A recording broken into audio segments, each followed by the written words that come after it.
can eat pasta Wednesdays and Thursdays. $50 dinner for two. Conditions apply. See in store for details. Bada boom, bada bing.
Hey, welcome in, guys. Welcome in. Welcome in, George. Hey, welcome in, guys. Welcome Chrono. in. Oh, shit. Welcome in, George. welcome in, guys. Chrono. Oh, shit. Okay, I just had to turn off the actual, because I had it on my browser, too, just to make sure that it was running right. But, yeah, thank you so much for coming in. Appreciate you guys. We're going to be streaming on YouTube tonight, and we'll see what's up. And in the meantime, like, if I end up enjoying this, there's a possibility we might be moving streams to YouTube permanently. But it's really going to depend on what sort of turnout we have moving forward. Because, like, I'll be honest, the only reason I would move from Twitch to YouTube is if there's just a better return on YouTube. And for the longest time, I didn't have, like, obviously 1,000 subs on YouTube. And and as a result, like, there being, like, very slow growth, I just didn't think it was really, like, something I should bother with going live on YouTube. So now we're doing it just for tonight. But if it ends up being a good stream, we're going to do it long term as well. So again, welcome in. Thank you. Appreciate it. And I look forward to getting grilled with some questions. That being said, if anybody has questions for me, go ahead and ask. Shaved snail? Yeah, I shaved. I shaved earlier. Yo, bro, I love your streams, man. Yo, thank you, Dion. Thank you, Dion. Appreciate that, man. Dion, have you been here before? Have you been a long-time subscriber? Or I'm sorry, I don't recognize your name. I'm sorry, by the way, if, like, you've been here before. Congrats on the video, homie. Yeah, thanks, Rogue. I appreciate that, dude. I appreciate everybody coming in, like, so clutch. I mean, I was expecting, like, 2 people. Instead, we got 4. That's pretty huge. That's double the expectation. So thank you. I appreciate that. This is a Q&A stream. Not really, to be honest. No worries. Well, you're welcome here regardless. So stay and hang out, Dion. This is a Q&A stream. So if you guys have questions for me, any sort of question regarding content, channel, what you should do with your life, what I should do with my life, then ask it. Ask away. this is the purpose of this. This is a Q&A 1,000 subscriber appreciation stream. That's what we're doing. But I saw a few videos. Well, thank you. I appreciate that you like them. I work really hard on my videos, and so when I hear that people like them, it just makes me feel really good. It makes me feel like, you know, I got, you know, what got me into streaming? Okay, so Rogue wants to know what got me into streaming. What got me into streaming? So at the beginning, right? I started streaming 4 years ago during the beginning of the pandemic, kind of, right? The relative beginning. I started in October 2020. And by the way, guys, make sure you like the stream and hit that little heart thing. That helps me get discovered in people's feeds and stuff like that. So it's going to be huge if you do that for me. Much appreciated if you do. If not, that's okay too. It's all up to you. You get to decide. So, what got me into streaming? So I guess I should tell my story from the beginning, right? I'll get to your question right after, George. Just give me 1 sec to answer this one. So what got me into streaming was basically all my life I had been like a YouTube kid. I'd been watching YouTube. I'd been watching content online forever. And during the pandemic, of course, everybody was inside. Everybody was at home. Everybody was just hanging out, nothing to do. So they spent all their time online. 1 second, I'm just cracking my drink. And so people had to find hobbies. And for me, I figured, well, why don't I just... No, actually, sorry, that's not accurate. I built a computer. Yo, Jiffy, welcome in, dude. Jiffy's a friend I just made who he does videos similar to mine, but in a very different style. And I like his videos. I like his humor. He's pretty good. So me and Jiffy got something in the works, but mum's the word on that. I don't want to tell too much about that until it's ready to go. But to make a long story short, I built a gaming PC in 2020 in order to play Call of Duty 4 on it. That's it. That's it. I built a $1,000 gaming PC just to play Call of Duty 4 at 60 frames per second, 1080p. That's it. That's all I wanted to do. And then I realized I was playing it a lot, and I was like, why don't I stream it? Maybe there's somebody who actually likes this kind of game, likes this, wants to watch it play. Because, you know, the game's dead. It's been a while. So I played it. My first couple streams, and George was there for them, was me playing Call of Duty 4 multiplayer online. And then I got into a group with like a bunch of other streamers, and I started to talk content with them, and I started to learn a lot from them. And then it kind of made me realize, like, I really enjoy this. I want to do this long term. I built it. Okay. All right, Mr. Chrono with your 42 gigs of RAM. Think you're so much better than me, huh, buddy? And yeah, like and that's how it started. I built a gaming PC to play Call of Duty 4, and then I started streaming. And then from there, you know, we began to get a little better, add face cam, play a few more games, and so many years later, two actually, I started YouTube. And my first video was a Call of Duty compilation of just my Twitch clips. It was terrible. It was an awful video. But the first time I made a video that really got recognized was this stupid little video called How to Be an Alpha Male. And it was a collection of Twitch clips that I had strung together and actually edited out. And it ended up getting 400 views. And from that point on, I was like, maybe I can make another one. Maybe I can do it again. And then so on and so forth until eventually I got a 35,000 view video for Dead by Daylight. And then from that point on, I was just always trying to chase that dragon, so to speak. Not to use like heroin addict slang, but I was always trying to chase that dragon, that view dragon. And here we are. And streaming, I'm not going to lie, I'm more passionate about video editing than I am about streaming. Streaming to me is just like whatever. I don't care. But video editing is, and especially making videos for people to watch, is really where my passion is. Because I had access to a lot of great videos when I was a little kid. Life was not great, but the videos were. And so I kind of sunk myself in them, and that's what I love. I love making videos. I love making people laugh. I love making people feel all right, you know, and that's why I'm here. And that's what began it. I wrote a really long Twitter thread going over my journey on YouTube, and I'm not going to repeat all that here, but it's on Twitter if you want to see it. My Twitter should be in my YouTube channel if you want to go check that out. You don't have to; it's not necessary. But I did go over like my entire journey. Okay, next question. Next question came from George. He asks, I have a question. So now that you have reached such an important milestone for a video maker, I know myself back in the day strived for 1K. What are the next steps in terms of expectations? I'm glad you asked. Okay. So before I answer that, let me just catch up in chat. Bill, thank you for the congrats, many voices. I appreciate you, man. Yeah, it's huge. It's a huge milestone, and I gotta tell you, the pressure is on. But I mean, I believe in myself. That's how I got here, was just believing in myself when no one else did. And so I gotta keep doing that. And thankfully, I have people that believe in me as well too now. And I have to keep up with their expectations. I gotta deliver. There's no other way. I gotta work for it. So we can only move forward. And that's exactly what we're gonna do. Fave mod in Fallout 4? That's a good question, Dion. That's a good question, man. My favorite mod in Fallout 4, I don't want to say Caliente's beautiful body enhancer, because it's kind of a Coomer answer, but my favorite mod is probably, it's a series of mods.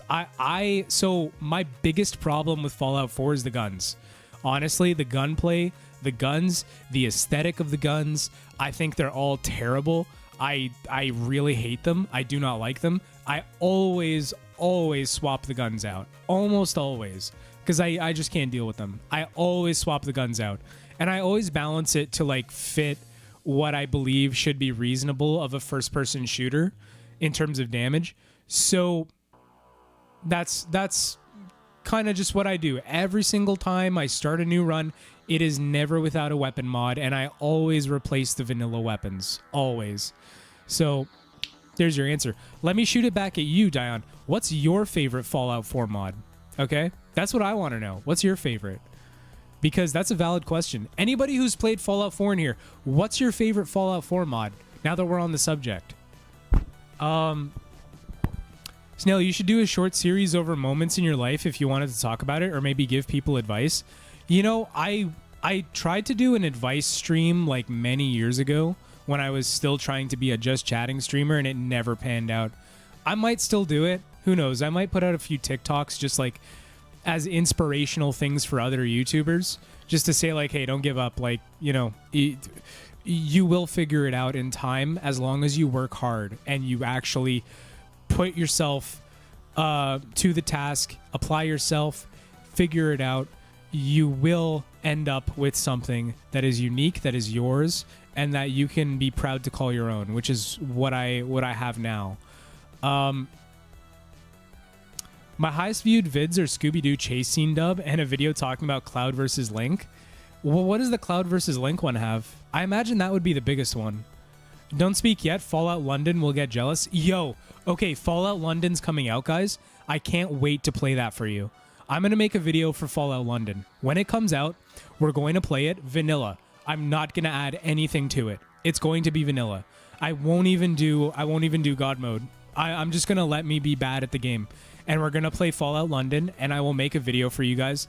Do you guys want, like, a full series of videos, or do you want one larger video going over the whole thing? Because that's one thing I kind of wonder about. Which one do you want? Would you prefer a series to keep up with, or would you prefer one video that just like has an encapsulation of the full series and it's a dramatic retelling? Up to you. I can do either. Just know that the dramatic retelling might take longer because it'll take more work, it'll take more coordination, more over scripting and whatnot. And I'll illustrate my point by showing you guys my workflow in a little bit, but I just want to answer a few more things in chat. Okay. The best mod is the future police mod. Excuse me? Jiffy, you got to elaborate on that. You can't just drop that in chat and then disappear. What do you mean future police mod? Hello, brother? No, tell me more about that. I shared your vids in this questionnaire. Yo, thank you. Thank you for sharing, man. I appreciate it. Rogue, okay, guys, Rogue is one of the homies, all right? He's another YouTuber. He is also a Twitch streamer, and he's a guy who's in it for the long haul. He is driven. He loves what he does, and he does what he loves, okay? So if you like content, if you like what is it, Warcraft? You do Warcraft, right? If you like Warcraft, Rogue is your guy, okay? Hands down. Easy peasy. Lemon squeezy. Can't wait to watch America Rising 1 or 2 because they add so much like animals and guns. Really? I've always seen them, but I've never tried them. I started Sim Settlements a while ago, but I just never like I never looked into America Rising. Is it something I should do? I mean, okay, so I could make videos exploring mods, right? I could do that. And there's certainly a lot of mods I have yet to explore that I definitely want to. America Rising being one of them. I think I downloaded the first one on Xbox a long time ago. And from what I remember, the voice acting was bugged. But I want to replay it again and see where it's at. So thanks, Dion. I appreciate that. By the way, guys, new tier on we have memberships here on YouTube. You're not under any circumstances required to have them. I'm just letting you know they're there. $5.99 has a whole bunch of perks. I don't even know, bro. But I did add a cheaper option for $2.99, which does get you Discord access and stuff like that. So if you want to support me, but you don't want to pay the $4.99 or $5, whatever it is, you don't have to. There is a cheaper option because I like having things be accessible to like as many people as possible, right? And I mean, $5 is not exactly a lot, but it's not exactly nothing these days either. So, you know. Full series of videos. I like multiple videos, so I can follow the series. That's just me, though. They add like 50 guns and missions to America Rising. That's huge. That's massive. I might actually try that out then. Yeah, I really want to then. It adds in RoboCop and Judge Dredd's guns into Fallout, but it's really well done. Guys, what do you... Okay, here. Jiffy's comment has kind of reminded me of something. So let me share with you guys the titles of the next few videos, okay? Because we are going to be doing Fallout for a while, if not this foreseeable future. This is my notebook, by the way. I write everything in this notebook. Everything. Every fucking thing possible about my channel, I write in this notebook. And that is how I plan things. Other people use things like Notion. They use things like, you know, like Google Docs or whatever. I don't. I write it literally, hand on pen to paper, and then I read directly off this notebook. I can even show you that the script from the last video I uploaded, right there. That's the beginning of the script. And this is what I read off of when I was dubbing. And I took those dubs and I edited it into the video. And that's how I do it. I can't do it online, man. I can't do it with word processors. I even go so far as to sketch out thumbnail ideas. And so I'll have these thumbnail ideas and then I'll then try to recreate them in the Fallout 4 photo mode mod. And that's what I've been using for my thumbnails. I really enjoy taking photos in Fallout 4. And this is for the next video. You haven't seen it yet, but these are all pages for the next video. So it starts from here. 1, 2 and 3, 4 and 5, page 6. So we're on page 6. None of this is the script. This is all just information to keep in mind. That's all it is. It's just me getting my thoughts in order. What comes next is the script. And that's where I actually make the story beats and stuff like that and then decide how am I scripting this. Because the video has to be, it has to be 3 things. It has to be a mod compilation video. 2, it has to be a story-driven narrative that is actually enjoyable to watch, even if you don't like Fallout or mods. And number 3, it has to have gameplay. It has to have a good editing and a plethora of footage for me to use. Okay, sorry, I got off topic, but titles, okay? Here's some titles for future Fallout videos. Where are they here?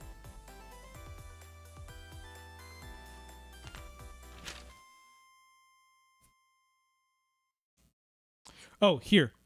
Fallout 4, but I am a Pokemon master. Why? Because there's a Pokeball mod in Fallout that lets you throw a Pokeball and catch an NPC. So I'm going to do the first ever in the world Fallout 4 Nuzlocke challenge. Fallout 4, but it's Metal Gear Solid. And that involves all the skins and whatnot and weapons and stuff like that, because I am a huge Metal Gear Solid fan on top of being a Fallout fan. There's also a couple other I was thinking of that involved some mods as well. I could do Fallout 4, but I'm a police officer, and just roam around the wasteland, like, RPing as a police officer. That'd be hilarious. My basic thing is, like, what I thought about was I want every video to kind of showcase how far I can take the Fallout 4 engine. What can you actually do with it? Because there are so many things you can already do. Can it work for things as like precise roleplay, right? Like Pokemon Master, you can roleplay as a Pokemon Master. Quite literally. You don't even need that much imagination because it's already there. You can mod it in, right? I just checked, my highest viewed video has 2,345 views, and it's titled Scooby-Doo Meets Fallout Boy, and it's just a chase scene with Fallout Boy music. The Link vs. Cloud vid isn't my highest viewed vid. No way. Man, that's huge. You know what one of my favorite videos is? Scooby-Doo chases set to Ghost, like the band Ghost, because Ghost is often described as Scooby-Doo chase music, but heavy. Hit me up on Discord. I'm working on a big project. If you want to hop in, let me know. Yeah, okay, so Jiffy, now that you've said that, I'll reach out to Rogue. If he doesn't reach out to you, I'll remind him. Because I'm working on a project either similar or just like that one with Jiffy. I literally just fired up Fallout 4 to see my mod list. Dude, let me know what your mod list is. Yo, Jiffy, you should do the mod gauntlet challenge. That's another thing we got to talk about. But first, I need to answer Diane's question. Another question. Who or what was your inspiration? Oh, man. My inspiration? Fuck. That's a hard question to answer. So, I have a lot of them. I have a lot of inspirations. Are you cool? Not at all. Not at all.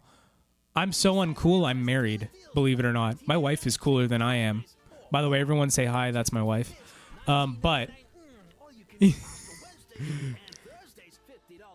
Do you smell? Yeah, I smell big time. I smell all the time. I'm always smelling. We go hard smelling up in here. So, okay. My biggest inspiration for YouTube was, God. Do I have stinky feet? I'll come in the other room and I'll fucking shove my feet in your face right now. I'll rub the cheese between my toes all up in your nostrils. All right? Harassing me and my community. Can't believe this. Okay, my inspiration. Let's actually answer this question. Did I shower today? No. What the fuck? I'm a gamer and a YouTuber. We don't know what showers are. We literally spend all day in front of a computer, typing away, moving clips of footage around on a video editor. Okay. To answering. Okay, so my biggest inspiration, it's hard to pinpoint one, but I have a couple of personal inspirations that I know in real life. People that I know just on a personal level, right? And there are a lot of content creator friends of mine too. For me personally, I see them doing cool things and I think I want to be able to say that I do cool things like they do. I want to have something to show them. So that they can also say like, hey, I know such and he makes, such good content or whatever. So that's a lot of the inspiration for me is like being able to hang, right? But then you have other like specific creators. For example, Keemons, he's one, you probably don't know him, but he is genuinely one of my favorite streamers and creators and a good friend. And he's been my big inspiration. I've learned a lot from him over time, like a lot. Jess, this is YouTube, not Twitch. Don't do that. So I would talk to him a lot. I would learn things, and then I would take away from that, and I would apply it to my videos. Another inspiration I have, God, we're talking directors, like actual film directors. Martin Scorsese. I love the way he puts together a narrative through clips of footage and the selection reels and whatnot. I've always been big into film. Like, I wanted to go to film school when I got out of high school, but life didn't pan out that way. A series of things happened, and unfortunately, you know, I was never able to go. Not that I think it would be even a good idea now. I'm kind of glad I didn't, because I feel like I was not mature enough to have benefited from that at all, even if I had gone. So, not too bad of a thing. But I'm very glad that I'm able to apply my passion for media and video making here in the now. As far as like YouTubers, are there any YouTubers I look up to? Not really. Not really. Something weird happened when I uploaded my 35,000 view video, and it was that like when I uploaded that and I saw the numbers, suddenly I was just like not really into watching other YouTubers. Like, I swear to God, I shit you not, guys, I don't watch YouTube. I don't watch YouTube. I don't watch Twitch. I literally only watch my friends. Do you shave or wax your forearms? Neither. AVGN was a big inspiration for me. Yeah, okay. That was a big inspiration for me too. Angry Video Game Nerd. I was on YouTube when it was 2005 or 6 gold logo YouTube. And I remember a lot of the OG videos, right? So a lot of those I do take inspiration from, but there's a lot of things there that you simply can't really bring to 2024 YouTube because it doesn't work anymore. Weirdly, AVGN has aged really well, has done really well at just always being relevant. And it's really impressive that like a lot of the stuff he did in his video formats still works out, is still good. But as far as inspirations, God, no YouTubers, that's for sure. Anybody who's unrelated. Neither. All natural. Nice. That's right, buddy. That's right. You can't shave or wax your... I don't know. I don't believe in shaving and waxing my body here. Other people can do what they want. I don't want to. I'm good. I'm au natural. That way I have a little bit of camouflage if I ever get lost in the woods and all my clothes get ripped off in like a, I don't know, a freak ziplining accident or something. I've seen those, to be fair. I haven't heard all or most. Okay, 2051 Future Police Weapons is the actual name of the mod. Okay, I'm going to look at that. I'll take this moment to say, like, if you guys want the Fallout 4 mod collection, if you actually want to play the mod gauntlet for yourself and see how it is, I have the mod collection right here. And I recommend you play it because it's actually really fun. It's only 5 gigabytes. It's really not crazy at all. So there it is. All right, 2051 Future Police Weapons. Let me go search that up. It's crazy because there's so many mods for Fallout 4. It is unbelievably difficult to find some mods. And even then, mods aren't always tagged properly. And sometimes you just will stumble across a mod that has no tags, is like 10 years old, and has long since been dead, but it is the funniest thing you've ever used, which is what it was like for me with the crappy suit, being able to play as a toilet. Will you get a haircut? Yes or yes? Eventually, I'll get a haircut. Eventually. Guys, what do you think? Haircut or no? Let's see. Haircut or no? Here's...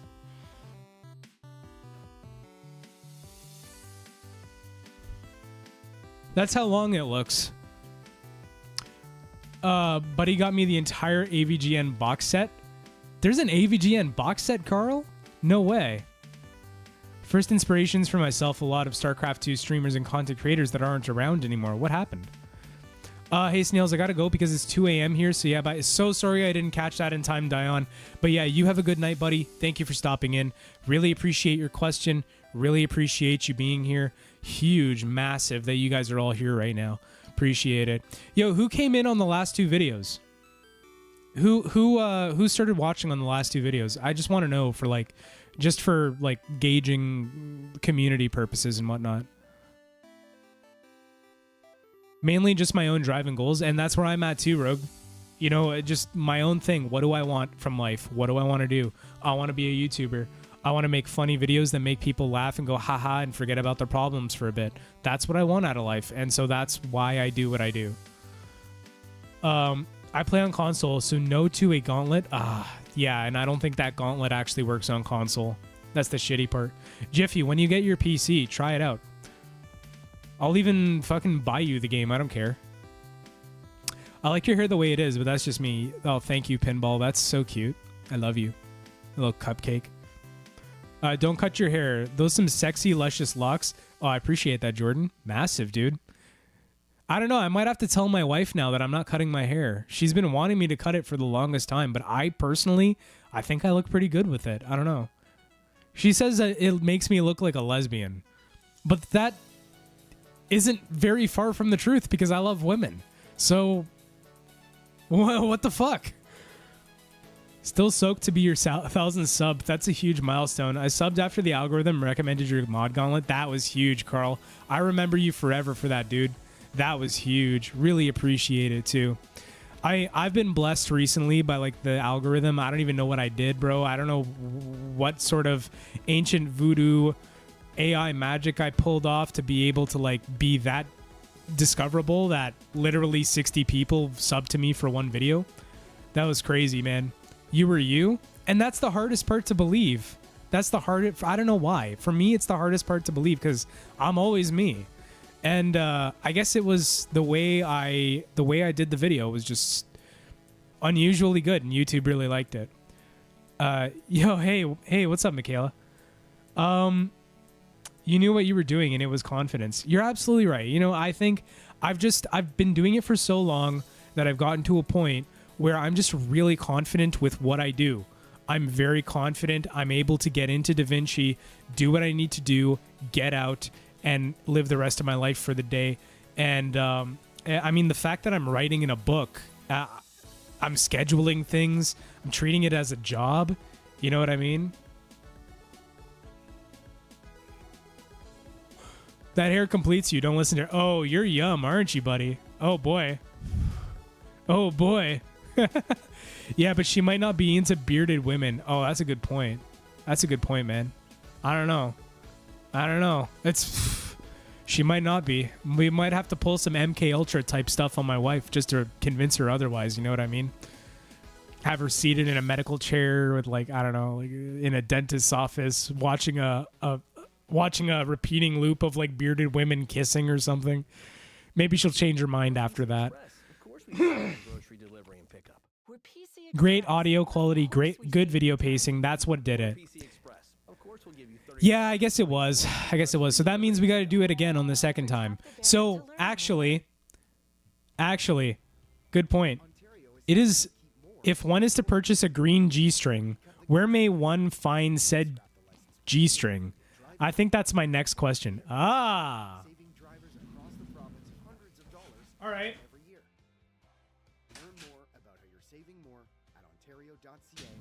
So if you guys don't know what this is what's commonly called a banana hammock. And if you've seen Borat, you've seen a banana hammock. Let me demonstrate. This is becoming a very weird Q&A stream, but fuck it. We're here.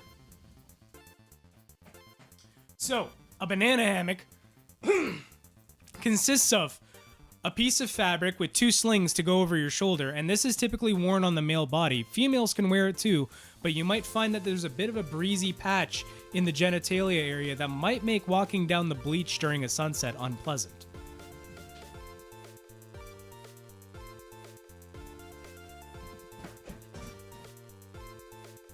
Ugh. And that's how it's worn. Oh, I actually can't show my shirt. Fuck. I didn't realize. My shirt's actually not safe for YouTube. Fuck. My shirt is a fucking nun masturbating on the front.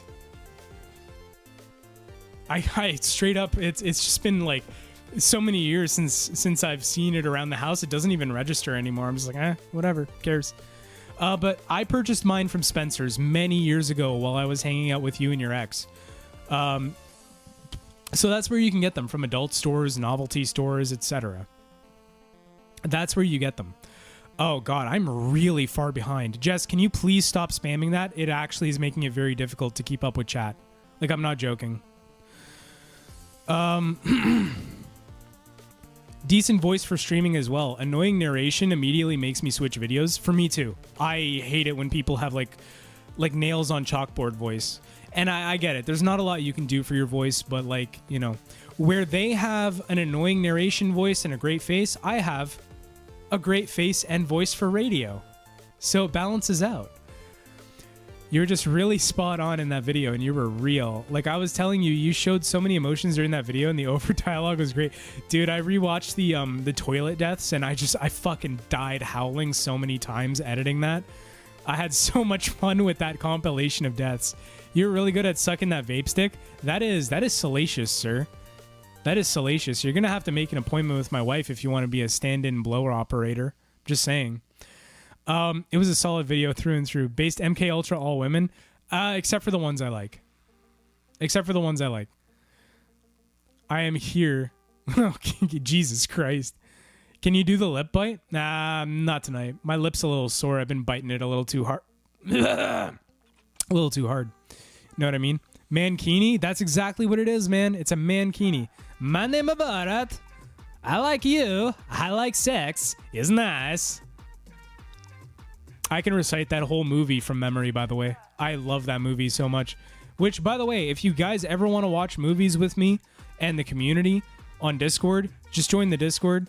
I might move the Discord access to 50 cents instead. And honestly, the only reason it's paid is to stop trolls from getting in. That's it. It's just in the interest of protecting everyone, because aside from being a community server, it's also a server of 10 fairly close online friends. And so there's a degree of security I have to respect among the legacy members. And that's the only reason it's pay gated at all.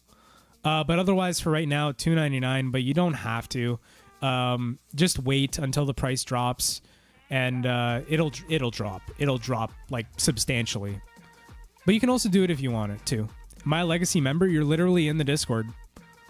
You're literally in the Discord, Moiled Spilk. Jess, please stop. It's a Q&A. I know, that's what I'm saying. God. We didn't see anything? That's okay. YouTube might see it. YouTube has So fun fact, for everyone who doesn't know, YouTube uses Google's Brain AI video scrubbing artificial intelligence. And what it does is every single minute of your video, it scrutinizes the video and records what it's about and basically collects that data and puts it there for your video in the YouTube system. So that's why Content ID has become a lot more frivolous in its strikes. That's why copyright claims might be a little bit more just easy to get these days. That's because of Google's Brain AI, video AI. And that's what they use to scrub every single video uploaded to the platform now. So what does that mean? You guys might not see it, but the AI might see it. And unfortunately, I just got 1,000 subs, bro. I don't want to risk it. Okay, be honest. I like Cradle of Filth. I don't like them enough to get banned from YouTube for having some titties on my shirt. Yo, welcome in, Aaron. 1K subs? That's right, man. I'm so amped. I'm so excited for the future. Clipped. That's 100% my voice. It's AIDS on toast, but luckily I got jokes. I'm not gonna lie. Your voice is not as bad as you think it is. And you're really good at talking. You come up with some shit, man. I can't do what you do. Let's put it that way. I can't just get on the mic and start talking. It doesn't come naturally to me. I have to write it down and I have to think about it before the fact. I don't have to do anything. I'm his wife. Wait, who? What? I don't understand. No, that's George. Don't worry. Jess, why are you getting into fights with people in my chat? Relax. We still need to get the run back on Rush Hour. Yep. Yeah, we do. Tomorrow, you guys want to watch a movie? Rush Hour in the Discord. Let's do it. Rush Hour in the Discord. I'm actually the guy who does that, to be honest. What do you mean, Spilk? The guy who does what? Just label your stream as educational and you should be fine. It works for the naked yoga people. Yo, that's wild. Did you guys see that there's a whole subsection of people on YouTube who are just straight up naked and they mark it as educational? And you'll have gaping pussy holes wide open and shit, but it's educational, so YouTube's not going to do anything about it. I kind of see I kind of see why it's not so big a deal that it needs to be removed. I mean, YouTube is, you know, it's all right. It's educational. Big part of YouTube is education. So that's okay. But at the same time, it is a gaping pussy hole. So, you know, kind of weigh out the pros and cons there, buddy. That's what I'm saying. All right. Let me take a sip of this delicious soju. And then we're going to talk about the future of the channel. Hold on, I need a hit of nicotine.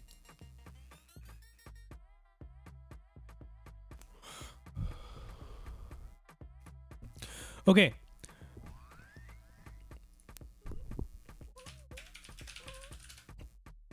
So, future of the channel. What is going to happen moving forward with SnailOXD? Well, in the coming week, and that is really a week, 7 days from now, we will be getting a brand new Fallout 4 video.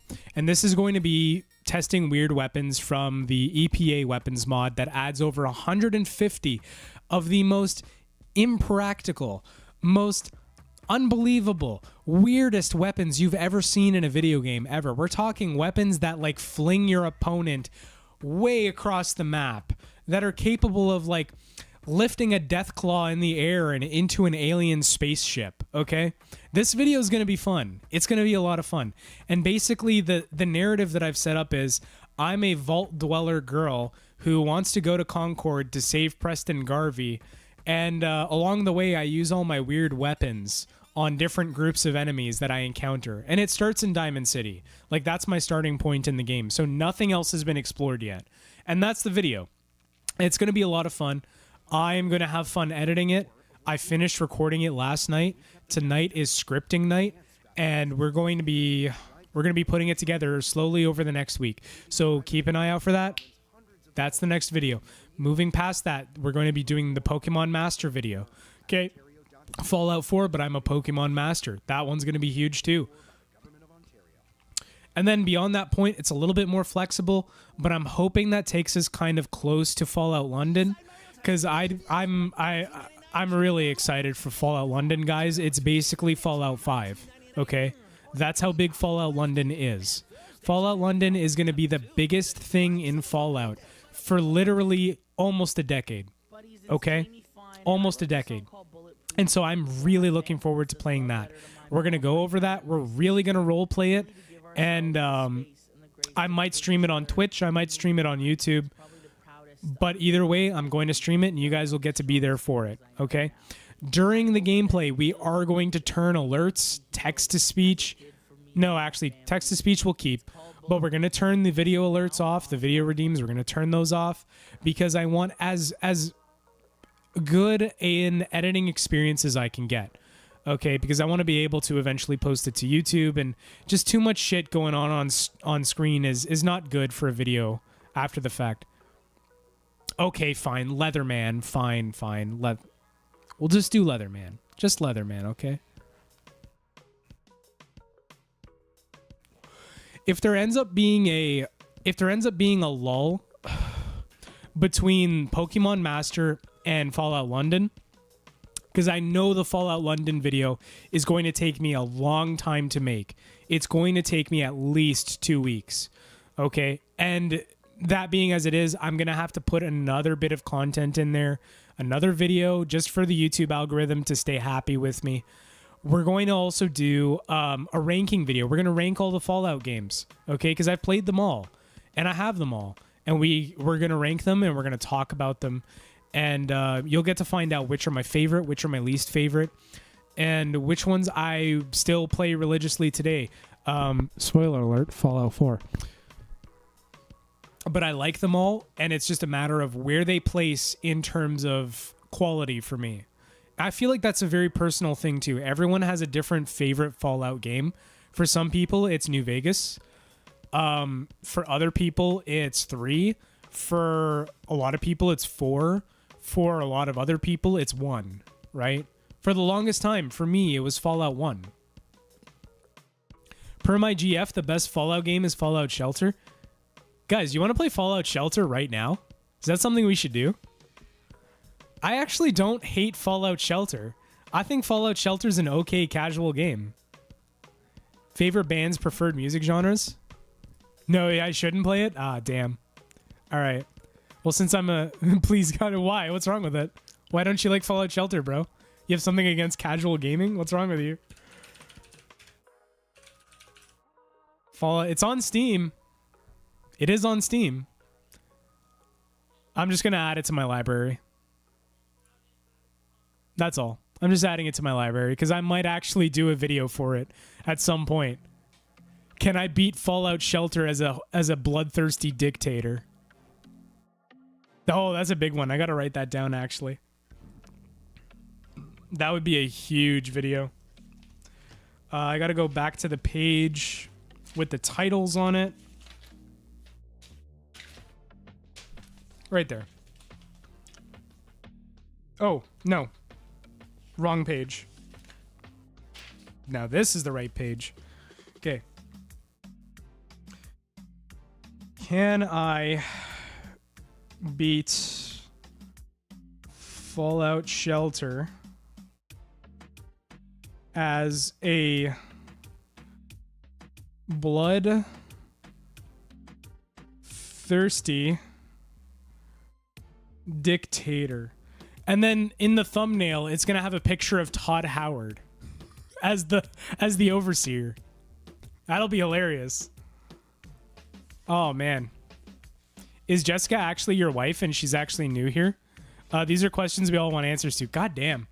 Okay, a little bit of lore. All right, hold on. I gotta go in order here. Bro, there's vagina waxing videos. You're fucking lying. Hold on. Searching this up for educational purposes. I don't know how to do it, so you know you got to learn at some point, right? So, hold on. Vagina waxing videos. Dude! Yo, this is for real. What the fuck? I've never seen so much clam on YouTube in my life. Bro, why is there like 6 women waxing themselves on the side of the road all at once? No, never mind. They're pissing on something. Ah, that's weird, dog. I'm off this. I'm good.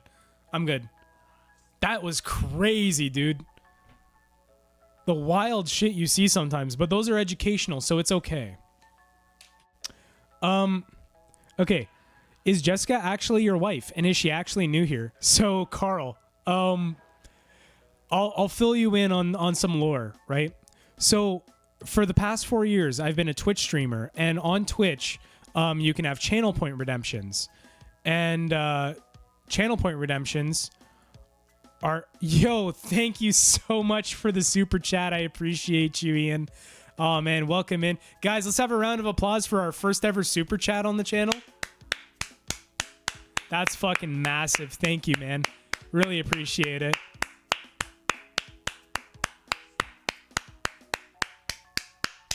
Also, I'll look at porn on stream if I want to. God damn it. That's massive. Everybody say thank you to Taka for helping to support the channel, helping to support my dream as a professional content creator. Jessica is actually my wife. She's in the other room. She's playing Warzone with her friends right now. We are married. We've been married for a few years now. We've been together for like 8 years.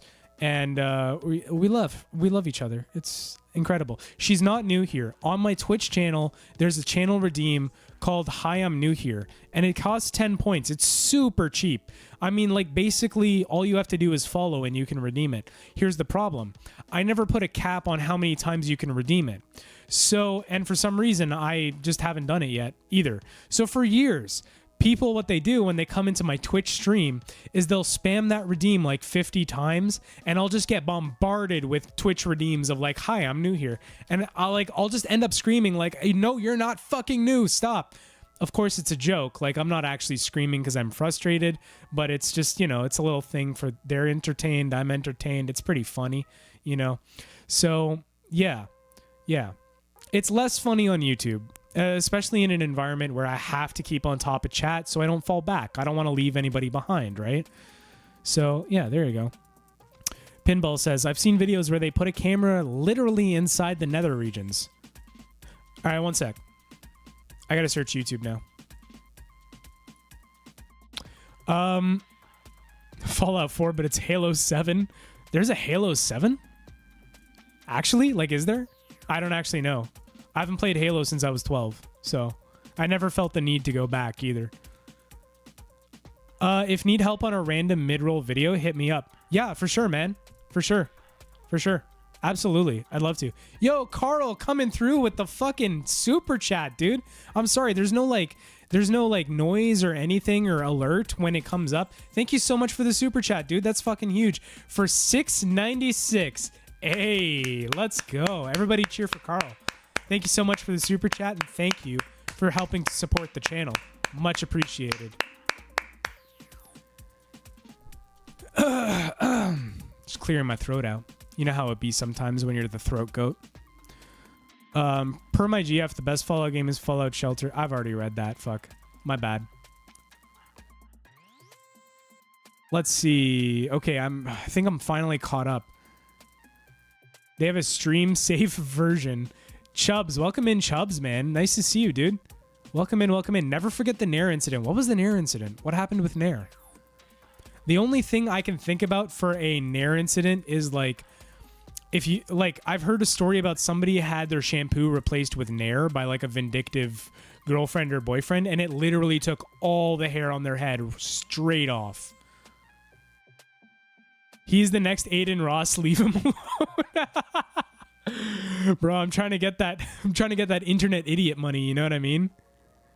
I swear, dude. It's like the less intelligent you are, the more likely you are to make tons of money on the internet. It's crazy, dude. Nair smells like literal death. Does it actually? I've never used it. I've never had to. Would you rather be a raccoon or an otter? Why? I'd rather be an otter because some people out there have the cursed knowledge that a raccoon is capable of fitting inside of a human anus. Now, I want to imagine there are people who wouldn't test that. But we're literally known for our technological advancement as a species, and that involves a lot of testing. And I do not want to go inside of an asshole of any sort. So I will be an otter, thank you. Next question. I'm entertained. There's only 6 Halos, but that's why it would be Halo 7th. Dude, I should download a whole bunch of Halo like cosmetic mods and turn Fallout 4 into Halo 7. I should do that. That'd be crazy clickbait in the algorithm. People would love that shit. They'd eat it up like fucking cupcakes and hors d'oeuvres and shit like that. Neon and vitality. By less intelligent equals more money logic. I should be internet famous by now. That's not true. You're literally able... Listen, you just gave me a super chat. That means you're automatically more intelligent than I am, okay? It means you can literally tell me what to do now because you're bankrolling my internet content. No lie, smart people think their intelligence should carry them. That's unfortunately the downfall of a lot of smart people. And I'm not going to lie, that was my problem for a very long time. It is not the case. That's not the case. Being smarter than everyone else is not good enough. You have to be able to, 1, prove it, and 2, you have to be humble about it. Because nobody likes to be told that they're an idiot. Even if it is true to a degree. You want me to bite my lip? But that's painful. I'll end up bleeding. What do you mean?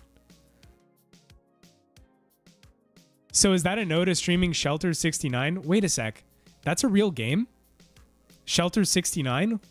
Is that for real? I thought you were fucking with me, dude. I'm not even gonna lie right now. Alright, hold on. Shelter 69. It's real! Please don't get me TOS'd. I don't trust this no more. I'm covering my fucking screen like it's doing anything. Bro, take me back! Take me back! I don't trust this!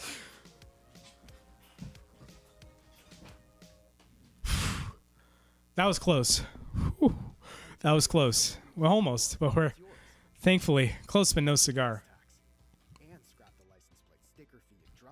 Oh man! Immediately gets 1,000 subs, loses channel. Could you believe that?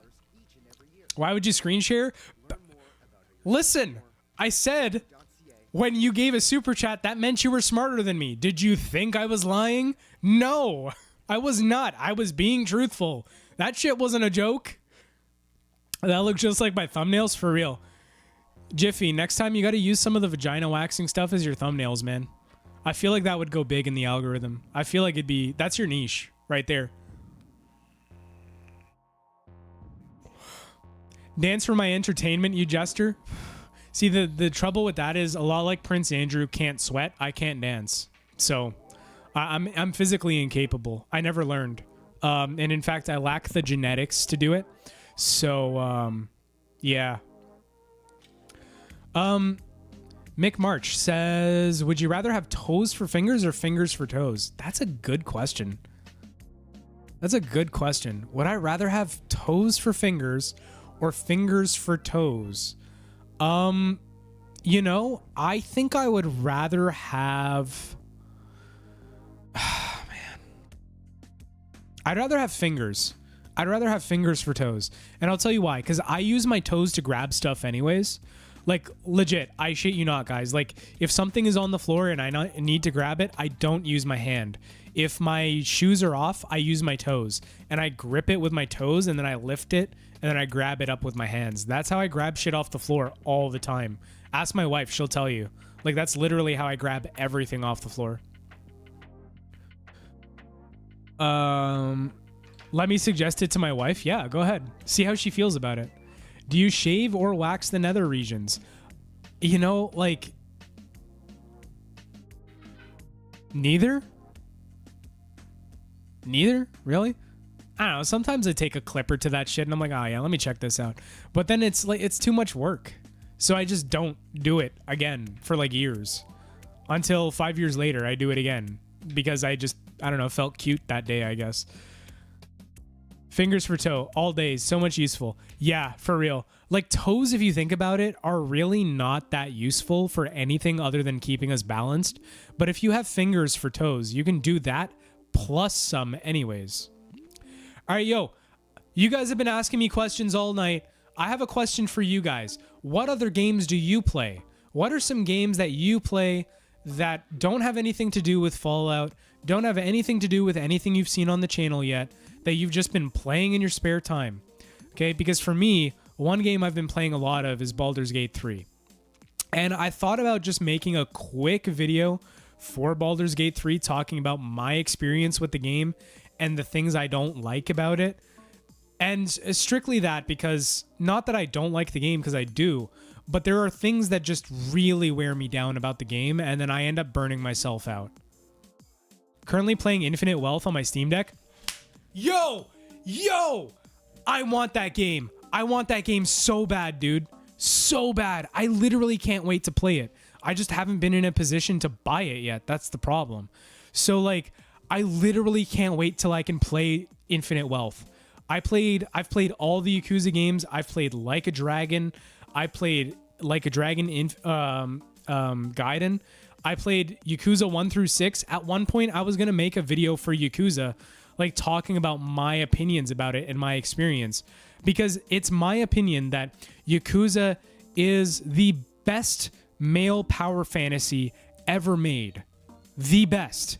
Because it shows men in the most charitable light possible and in the most like realistic light with the broadest spectrum.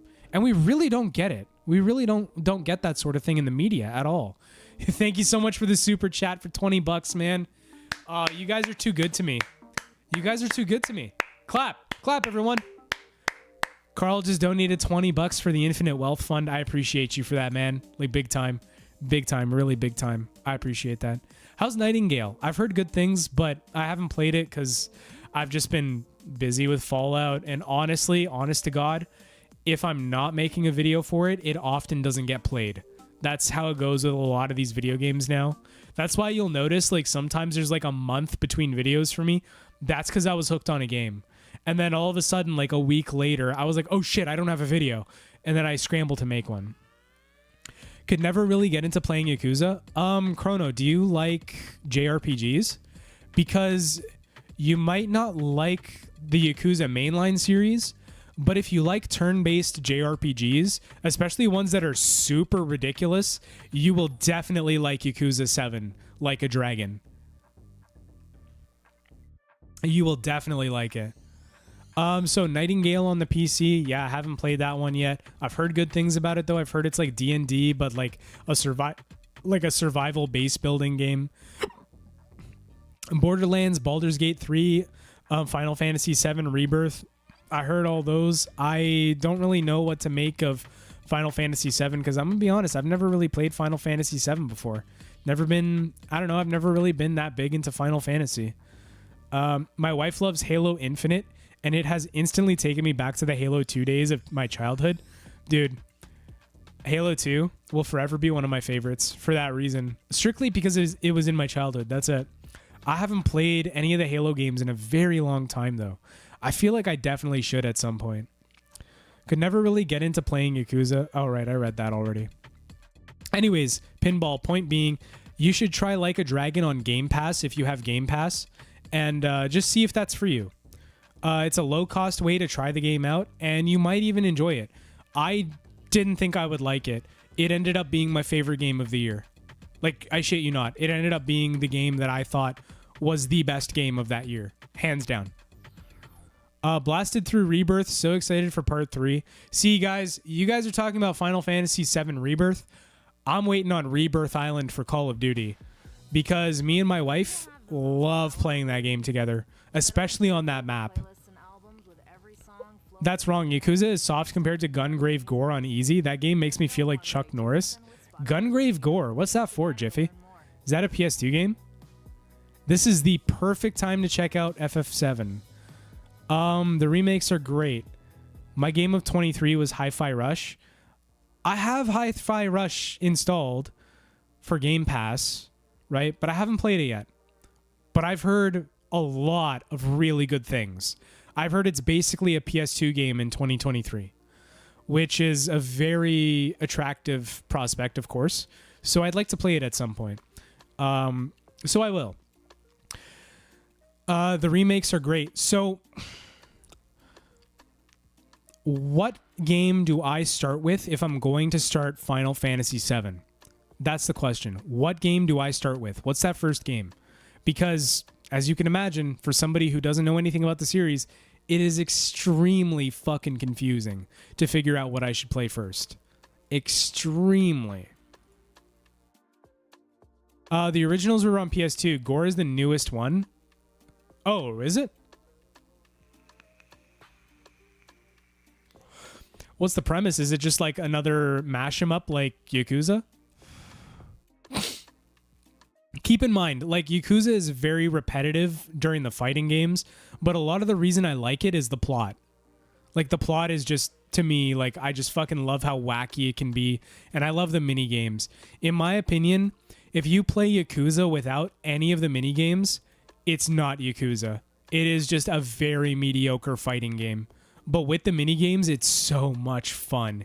It becomes an experience on its own. Remake, fuck the original. What's wrong with the original? What did it do? Whose mom did it kidnap it? I need to know. The original PS1 title. The original would be fine, but if you want to play the newer one, start with remake. Okay. All right. Okay, so now I have to ask. What's her name? Aerith? Yeah. Will Aerith's reduced chest impact my gameplay by any amount? Because I've heard a lot about that. And that was one thing a lot of gamers were very upset about. I just want to make sure that any, removed boobage won't result in a lesser gaming experience. Because if that is the case, I might have to go polygonal on those titties. Tifa makes up for it? Perfect. Okay. All right. The boobage is fine? Excellent. Excellent. Because sometimes I just lay my head down and I cry at night thinking about what developers have done to just women in games and like just removing what doesn't need removing. And why would you do that to them? Let them live their lives as the best characters they can be, right? Come on, sweet baby. What's wrong with you? Come on. Bro, Aerith looks like triangles. I know. I know. That's what we dealt with back in the day. You guys don't remember playing GTA like 3 and San Andreas, going into the strip clubs and looking at the strippers? Meanwhile, the strippers are literally just like angled Play-Doh blocks on top of one another, and they're like dancing around a pole and shit. Nipples looking like a couple of stickers. Barrett is my first personal favorite character. That's Final Fantasy VII. Back in my day, our strippers in video games were just polygons moving around.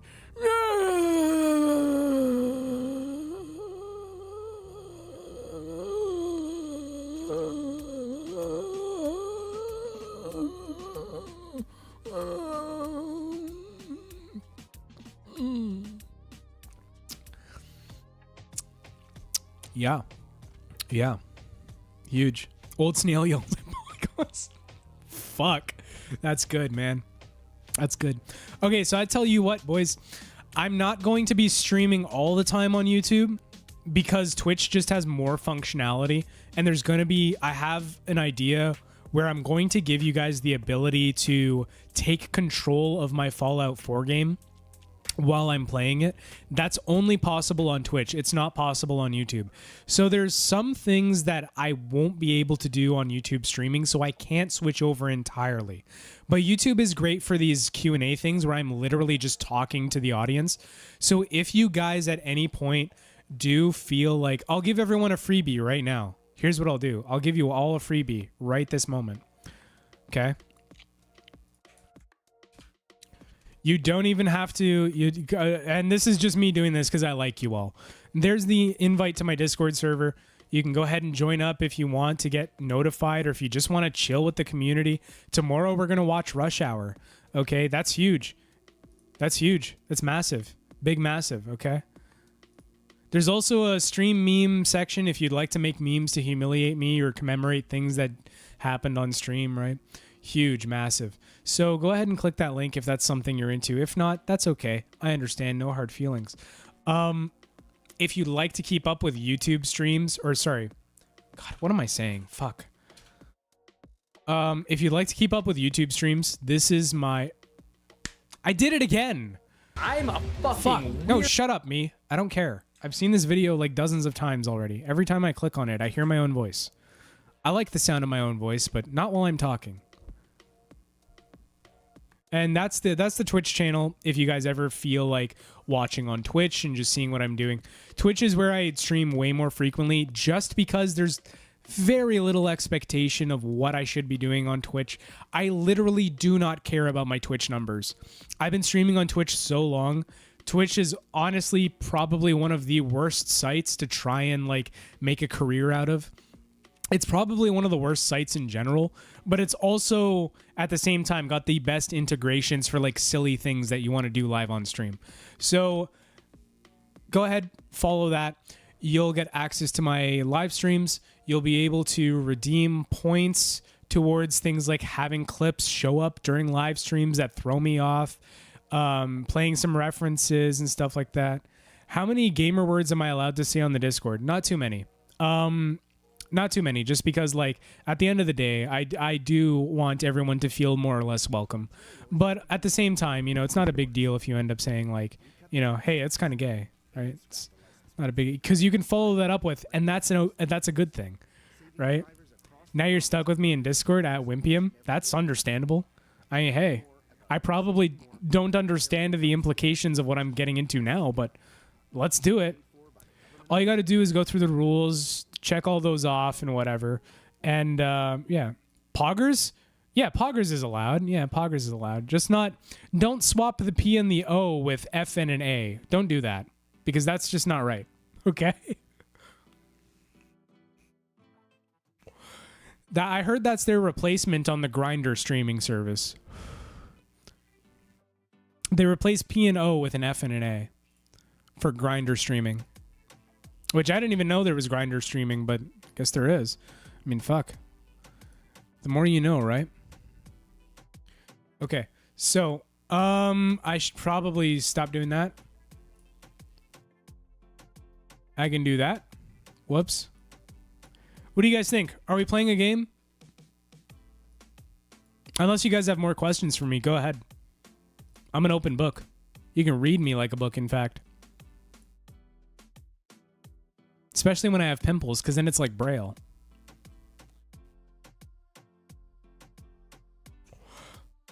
If anyone sees... Yeah, what is... Oh, shit. Sorry, Pinball. I completely missed that. Okay. Okay, so Pinball asks, what is soju? Soju is kind of like... So, for those of you who don't know, this is a soju bottle. This is one of many brands. This is one of the brands we get here in Canada. And so this soju is basically like a fruit alcohol wine that is the same percentage as wine.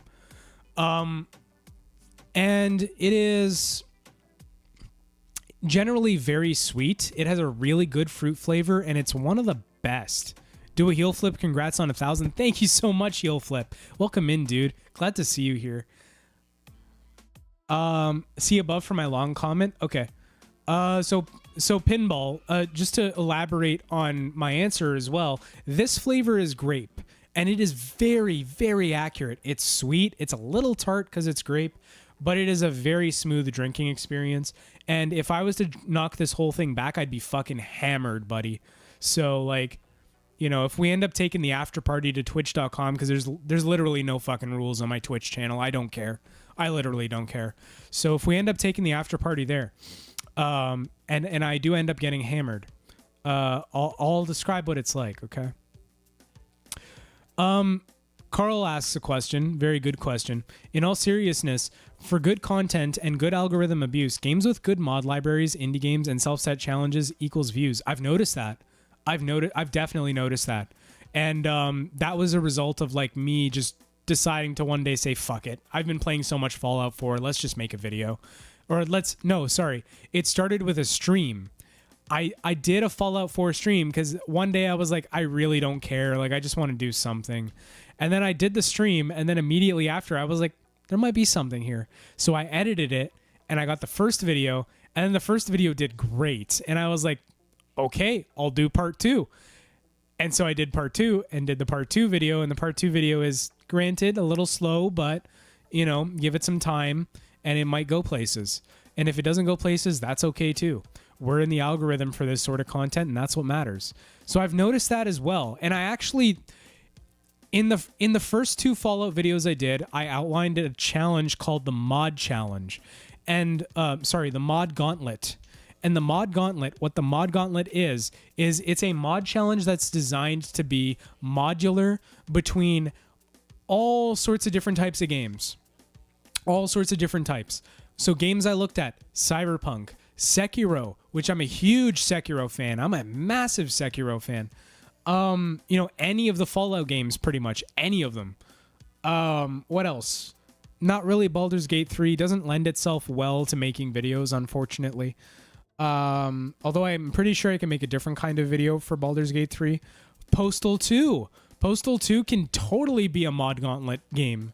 You know, we can do Mod Gauntlet for all these different kinds of games and have a challenge that we complete and we try and we run through all these different kinds of games, and we apply the same rules to each run.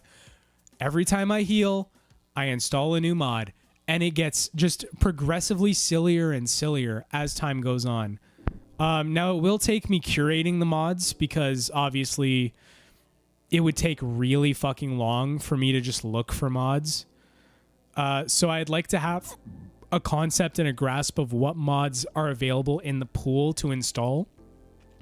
And I might actually open up a suggestions box for people who find mods that are like really silly and they want me to try them. Especially if I'm doing a game that like could definitely do with mods.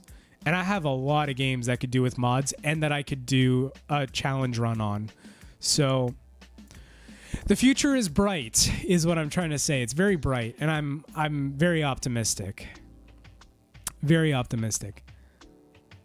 Let's see. Danger. Canaderp. Hello, northerly neighbor. I'm less than an hour from BFE Canada. No way. That's awesome. Yeah. I'm Canadian, so like, you know, I live, obviously, within 100 miles of the U.S. border. I can literally drive 3 hours and be in Buffalo.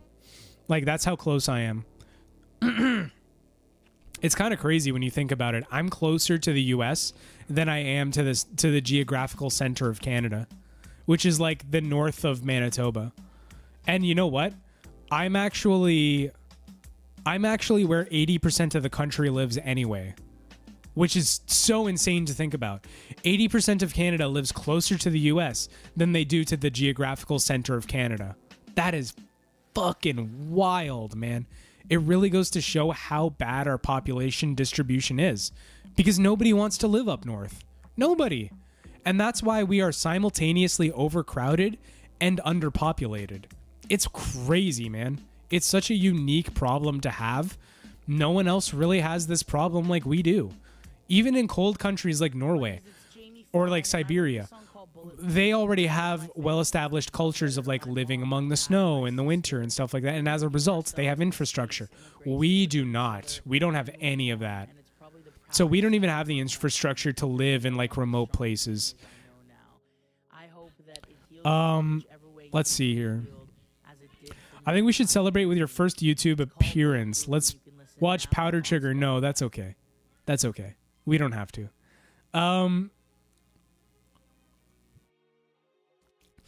I will tell everyone what it is, though. Powdered Sugar is a short film I wrote and acted and quote-unquote directed for a school project in like grade 11 or 12. And we uploaded it to YouTube, and George edited it. And if you want to watch it, it's there on that channel, on the 95 HD Films channel. And yeah, there you go, if you'd like to watch it. Bro, Sekiro is the most annoying Souls game. No, I disagree. I actually think Bloodborne's more annoying. I think Bloodborne is like super annoying to the point where I don't enjoy it. I don't like Bloodborne. Everyone really loves Bloodborne, and I don't understand it. I don't like it. Strictly for the same reason, and the thing is like, I don't like it for the same reasons that I like Sekiro. The thing is that they're flipped, and that's because Sekiro is intended for that, whereas Bloodborne, it feels like it's a mistake, and that's just how you're supposed to play the game. And yeah, but Sekiro is one of my favorite video games of all time. I've beat it 5 times on varying difficulties, and I could literally start it again today, and we could just start playing, and I wouldn't do good, but I would do it. But I love Sekiro. One of my favorite games.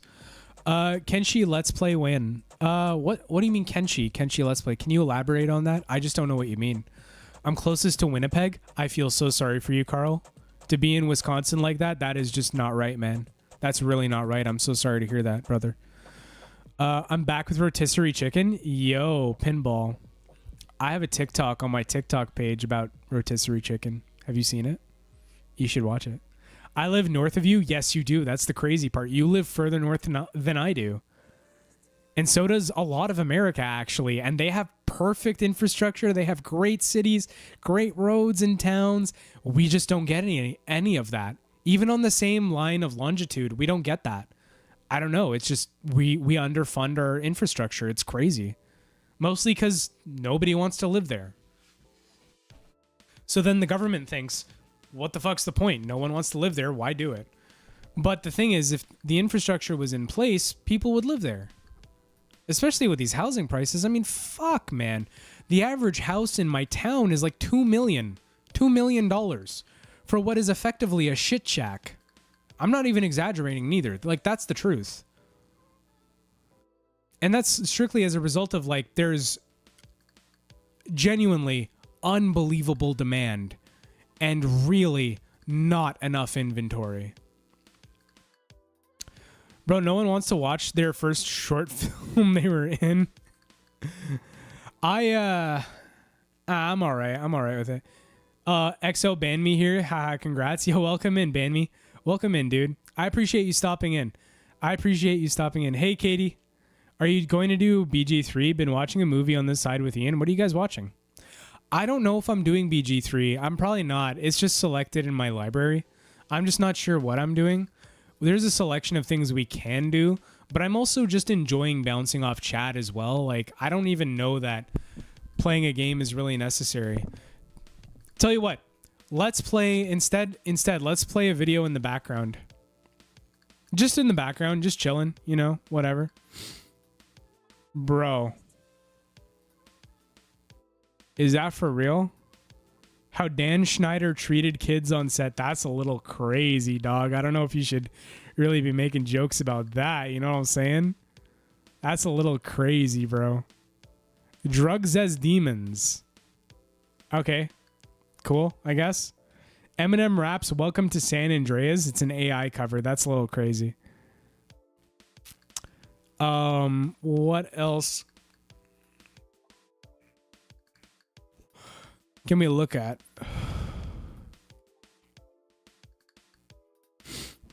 It's murder season in China. That's a little crazy. I'll watch that later.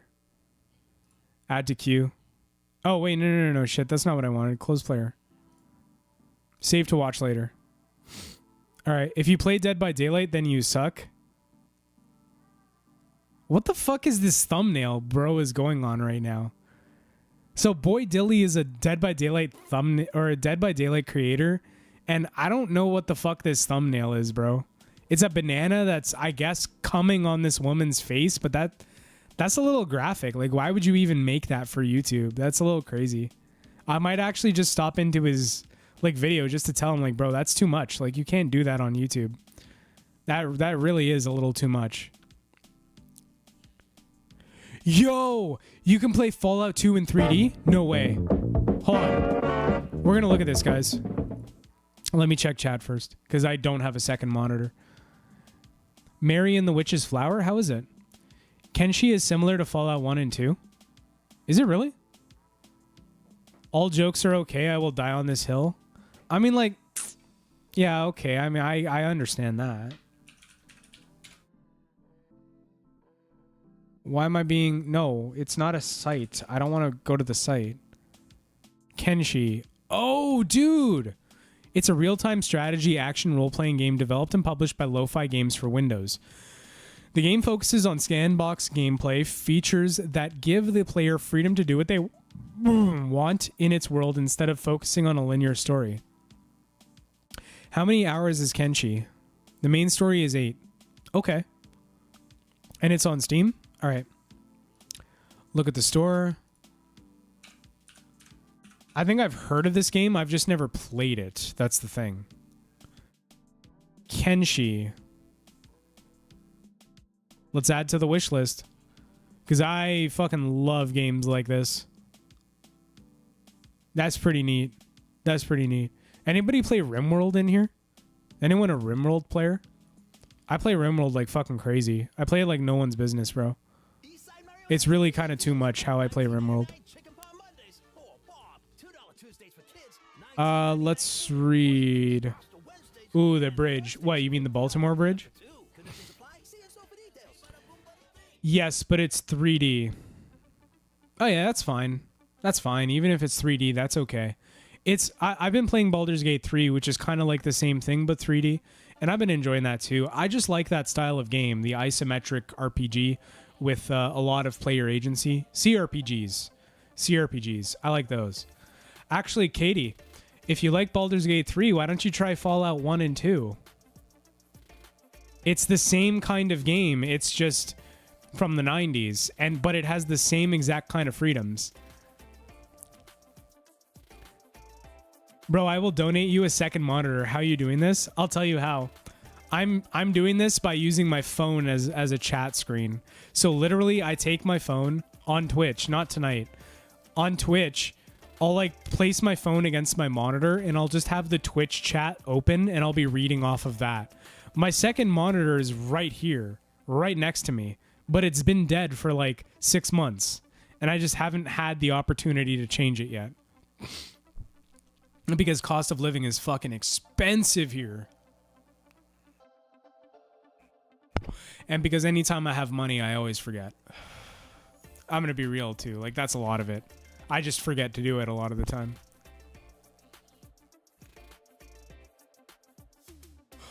Hello, this is my first time watching this stream. That's a fucking lie. I would like to introduce myself and say hello and that I am new here. Carl, remember when I said that the hi, I'm new thing was a big thing from Twitch? Tom Twice is a longtime friend of mine and viewer as well and community member. And there you go. That's the hi, I'm new, but in so many words. I couldn't get into it, but I meant to give it another chance. That's Kenshi you're talking about? I'm keeping stream up, but I'm playing Lethal Company with a friend. Do what you need to do, Pinball. Thank you. I appreciate you, man. You know that. You already know that. Have your fun, dude. Have your fun. Do your thing. Do what you got to do. Yeah, but Katie, if you want to try Fallout 1 and 2 just to see if you like that style of game but older, because it is basically, it plays the exact same as Baldur's Gate. Like, your character moves to where you click them, and you have the exact same, like, you have the exact same agency in your decisions, and your decisions are final, and there are consequences. Same exact idea. Different game, different series. So if that's something you ever want to do, I have no problem getting that for you. Like, that's, I'll happily buy someone Fallout 1 if it's their first time playing it. That's how much I like Fallout 1. And I do like Fallout 1 more than I like Fallout 2. Like, that's just, I don't really like Fallout 2 that much. I realize it's a bigger game. I realize there's more to do. I don't like it as much as I like Fallout 1. That's just the truth. I installed a second monitor on the corner of my computer case. Solid recommendation. Plus, it looks cool. That sounds cool, man. That sounds cool. I wouldn't know the first step in doing that, though. Honestly. Look up the Y60 corner screen. Let me look it up. Actually, come to think of it, there's a site for getting like really cheap games. I don't know if you guys have heard of it, but it's like their whole branding is like yellow, and the site is called Lemon Party. So if you go to lemonparty.org, you'll be able to get like cheap, legit Steam games. If anybody goes to it, let me know what you end up finding. Okay, because there's a couple of different sites that are named lemonparty.org, and I just want to make sure, okay, that you're on the right one. Oh, I see it. So it's like right on the corner of that tower on that flat bit, right? Y60 computer screen. Dude, I love this display. Look at this. It has a display on the corner of the case. That is fucking wild. I would want that. Hands down, legit, no contest. I would want that. That is crazy, dude. I actually think all computers should have this. This is just good to have. To like just offhand diagnose things. Assume your display out isn't working. Bam, there you go. You have all your diagnostics in one place. And it's tied directly to the computer. It has nothing to do with the GPU. That would be massive, dude.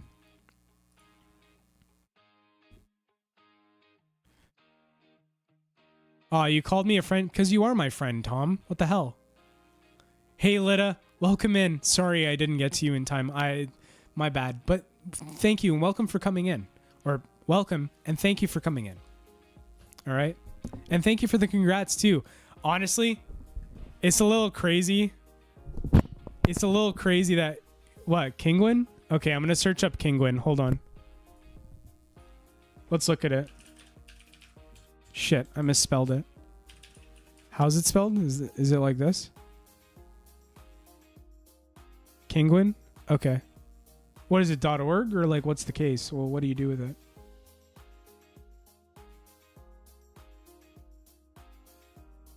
Dude, I got Baldur's Gate for $20 on Lemon Party? No way.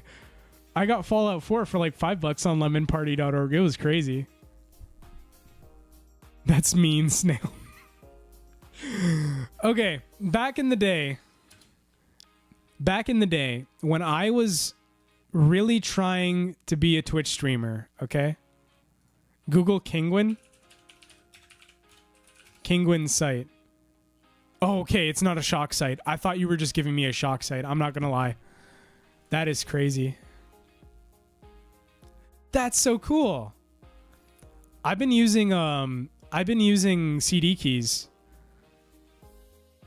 Oh, that's good. They have like a whole bunch of discounts and stuff too. Like really good discounts. Nice. All right, I'm going to bookmark the site. I've been using CD keys to get cheap games. And CD keys has done me pretty well so far. But it's always worth it to look for like alternative sites just in case. The screen install took me 10 minutes. So is this the actual screen? Like that's the screen you were talking about? Is that second screen in the case on the corner? I thought it was like a whole ass monitor installed, just, you know, braced to the corner or something. Hey, look, you could activate your Windows for cheap. That's what I'm saying.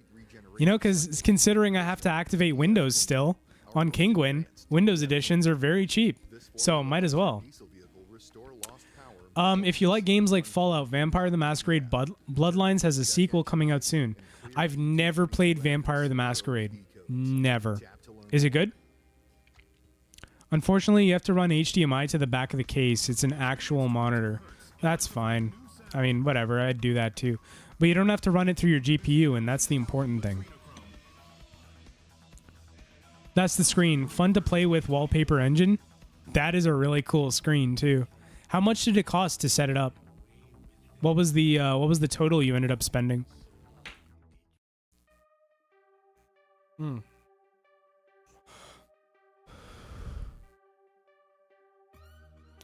Let's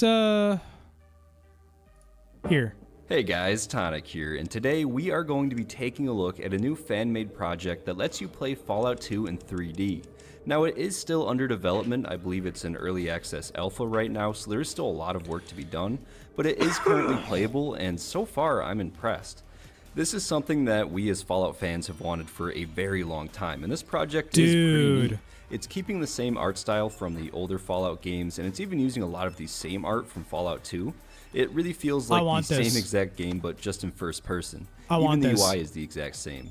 Now currently you start out in Klamath. It's a town just east of Arroyo, and here you can loot the area and find some weapons and even some armor. And it's worth mentioning that some doors here are locked. So it's a good idea to throw some points into your lockpicking skill, so that way you can just get through these doors and grab some extra gear. Usually most of these locked doors have some weapons and ammo behind them. Once you are geared up and ready to go, you can head out into the world, and right next to the town is a little shack that is surrounded by geckos. Oh, that's revolutionary. So heading over there, we can fight the geckos. That literally puts a different spin on playing Fallout 2. Like the older games, so you can just that completely changes it. Reload. And this will take action points, but they regenerate. That's also a really quick, nice so inventory screen. And there is also VATS, and it does work, but I find that aiming in first person is a lot more effective. With VATS, you still have a good chance to miss, but if your crosshair is on them, then it should hit them. And a quick side note, you might notice that some of the text is in a different language. I believe it's Polish. And there is a setting to switch it to English in the menu, but it seems to only work for some things, and some things just revert back to Polish. So it seems like it's just an issue that we have to deal with for right now. But here is the fast travel. And this was a year ago. Same as the older so Fallout. This might have been worked towards the end of an area, and then you get to the fast travel view, and you just kind of click where you want to go. Now there are random encounters. I've only gotten a few so far. I've had a few with some raiders, one with a traveling merchant, some rad scorpions, and a lot of geckos. This one right here is just a family that's wandering around the wasteland. We can't talk to them or anything, but it still is pretty neat. You can also visit a few different areas around the map. Arroyo is super cool to see in first person, but there are no NPCs or loot because it hasn't been added yet, so it's pretty empty. Then there is also an arena that I came across, and that just keeps spawning enemies, and you can fight them for as long as you want. This is right now. It's just proof of concept. I did try to find Navarro, hoping to find some Enclave soldiers, but that wasn't accessible yet either. But still, I am extremely impressed with how much we can do already.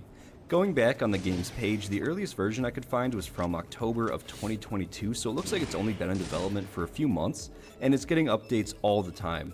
Just in January alone, this received 17 updates, everything from bug fixes to new weapons, new animations, and much more. It seems like the person behind this is working pretty hard, and it really shows. Apparently they are also working on a quest system and dialogue as well, and we even just got a look at a Deathclaw death animation from a pulse rifle, and it looks great. I'm very excited about the future of this project. So far it seems to be going pretty well, and Bethesda Poland's Twitter account even gave it some love, so that's really cool to see. So if you would like to play this and try it out, I will have the link down below in the video description. You can download it or just play it right in the browser. The developer also has a YouTube account where they post videos of things that they are working on and Q&As. All right, cool. Oh, no. I'm not trying to do that. Subscribe. I'm subbing to the channel because that was genuinely cool and I enjoyed that.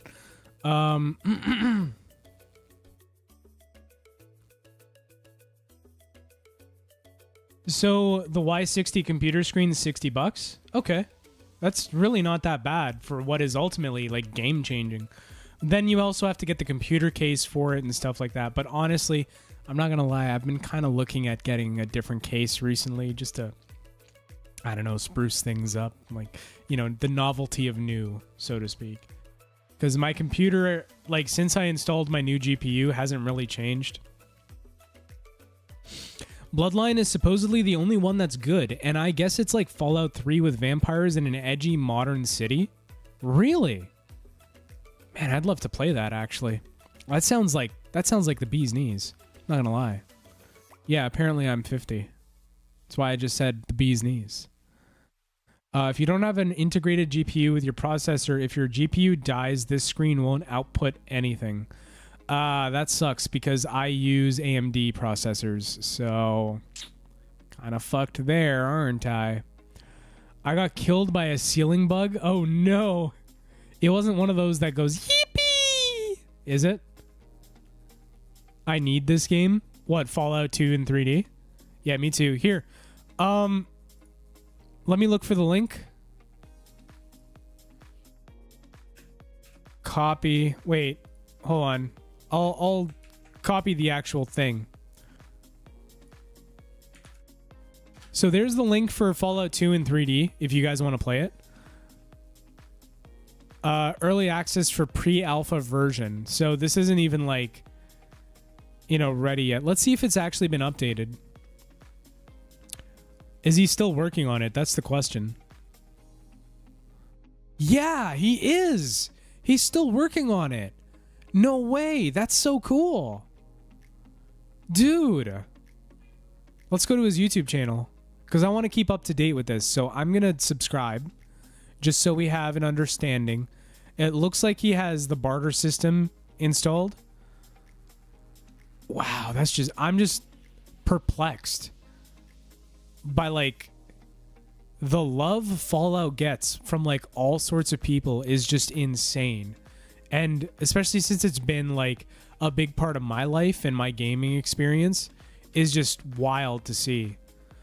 If your CPU has integrated graphics, you're fine. Okay. All right, so you just need the integrated graphics. That's it. I feel like all the original textures take away from it and kind of ruin the experience. I don't know. For me, it kind of feels like Doom. It feels like the OG Doom. If you're going 3D, use high poly textures and 3D models. It's kind of difficult to do that, though, isn't it, Tom? Because, like, I mean, keep in mind, he's using effectively the same engine, I believe, but he's just converted everything to 3D. Carl, good night, stream. Happy to be your 1,000th sub. Excited to see who ends up being your 100th. Oh, that is a wild and bold goal. I don't even know if I'll get to 100,000, but I'll do my best. That's for sure. I'll do my best. I guess we'll have to see in a couple months, dude. It's not that, man. You guys are awesome. You guys are awesome. That's all I gotta say. I'm speechless. You guys are awesome. Thank you so much, Carl. You are the GOAT. Thank you for stopping in. Thank you for joining the Discord. Thank you for being you, sir. Just thank you. So have a good night. Sleep tight. Don't let the bed bugs bite. Take care and brush your hair. And you're out of here. Thank you very much. Post a pic of my PC on your Discord. Yeah, please do. I'd love to see it. What GPU did you get? I got the RTX 3050. It's decent, but like it was to get at a time where GPUs were still very expensive, and this was, for all intents and purposes, supposed to be a cost-effective RTX card, capable of ray tracing, but not to the same level as the 3070 Ti, for example. Now, I could get a 3070 Ti for the same exact cost. I'd rather do that, but that involves money, so, you know, not yet. Not yet. There's a new Vegas mod that recreated Fallout 1 and it's way better. Is it really? Hold on. Fallout 1 in New Vegas. I'd like to see this.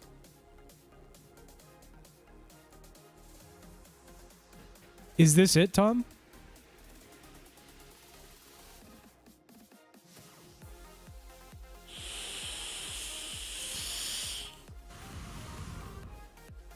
So apparently it's just a proof of concept. A lot of things are not even finished yet, but they have been started, and it was originally uploaded in 2012, last updated in 2019, so I think it's dead. I don't think it's continuing any further. I mean, I could play it. I could definitely play it. Nothing wrong with that. But I wouldn't be able to finish it, which is the one sad thing. I do have Fallout New Vegas, so, you know, it's not an impossibility. The guy who made Fallout 1 also made Outer Worlds, and I am in love with that game. See, I tried Outer Worlds, and I just couldn't get into it. I don't know what it was. I just couldn't do it. But I also did play it on Xbox Cloud Gaming, so maybe what I need to do is I need to download the game, make sure it's stable, and just run with it, and just play through the first, 30 minutes and see what happens. That could be a possibility, but I just wasn't really into it when I tried it. And, Chris Avalon, obviously, his work in the first Fallout games, absolutely phenomenal. And likewise, his work on Fallout New Vegas, likewise, phenomenal. So, I guess I had some big expectations. And I just never really gelled with the Outer Worlds. I might try it again, though. I've been thinking about trying it again. You should make a video for Outer Worlds. You should just do it. EVGA RTX 3090 Ti. Holy shit, big baller shot caller. Yeah, I definitely don't have that. That's for sure. Oh, you did? Oh, cool. Okay. All right, right on. What was your takeaway from playing the Outer Worlds? What was your big thing? A long time ago, you could always remake it. You could always make a brand new one. Hey, I didn't even wait 2 months till I made a second Starfield video, and it was basically the same video. And well, I guess not really, but it was a comparison between Starfield and Fallout 4.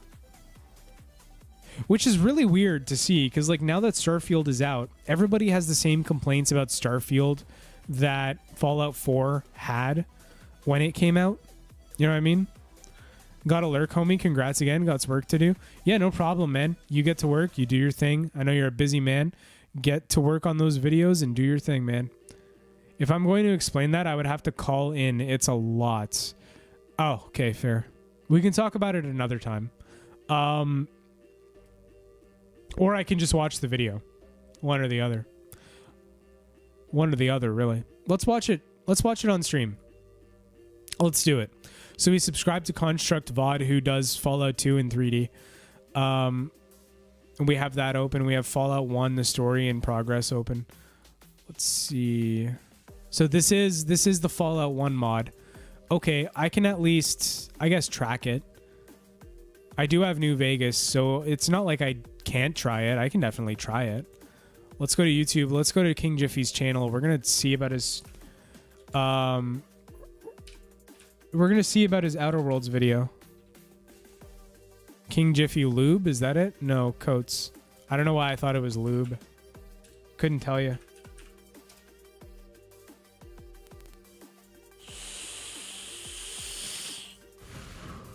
Bro, that is an attack.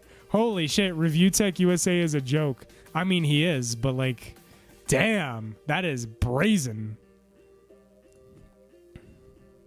First video I saw on the channel, I was like, whoa! Oh, you have the Manhunt video too? That's crazy, dude.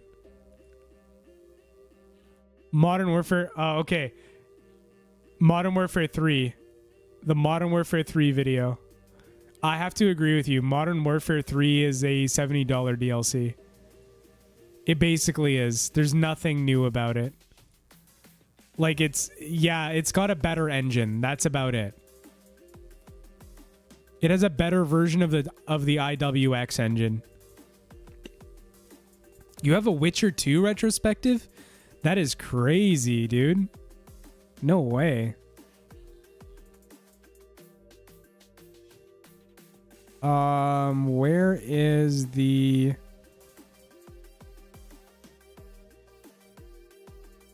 Wow, you've been on your grind for a while, huh? You got a lot of videos.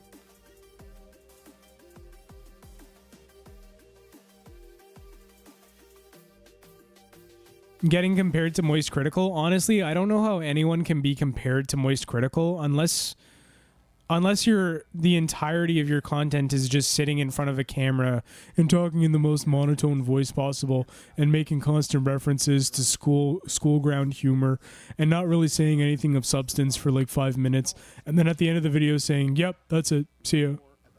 Don't get me wrong, I have been watching Critical for an extremely long time. Like, since before... Basically, I started watching him when his first Pepsi Man video came out. The very first one, where he played it on an emulator. The Pepsi Man game, and it was in Japanese. I've been watching him since then. So, 2010. And his content got really good. And now I just don't even watch it anymore. I don't watch his content anymore because I don't care. Because he doesn't even make content that's relevant to me anymore. So, like, I just don't watch it. I'm still subbed. I don't know why. I could unsub and just not be any worse for it. All right, hold on. Can I search Outer Worlds? All right, cool. Something very important. 1080p, let's go, baby.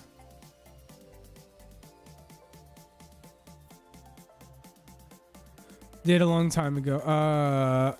I almost named it that. Hey, man, I'm hopping out.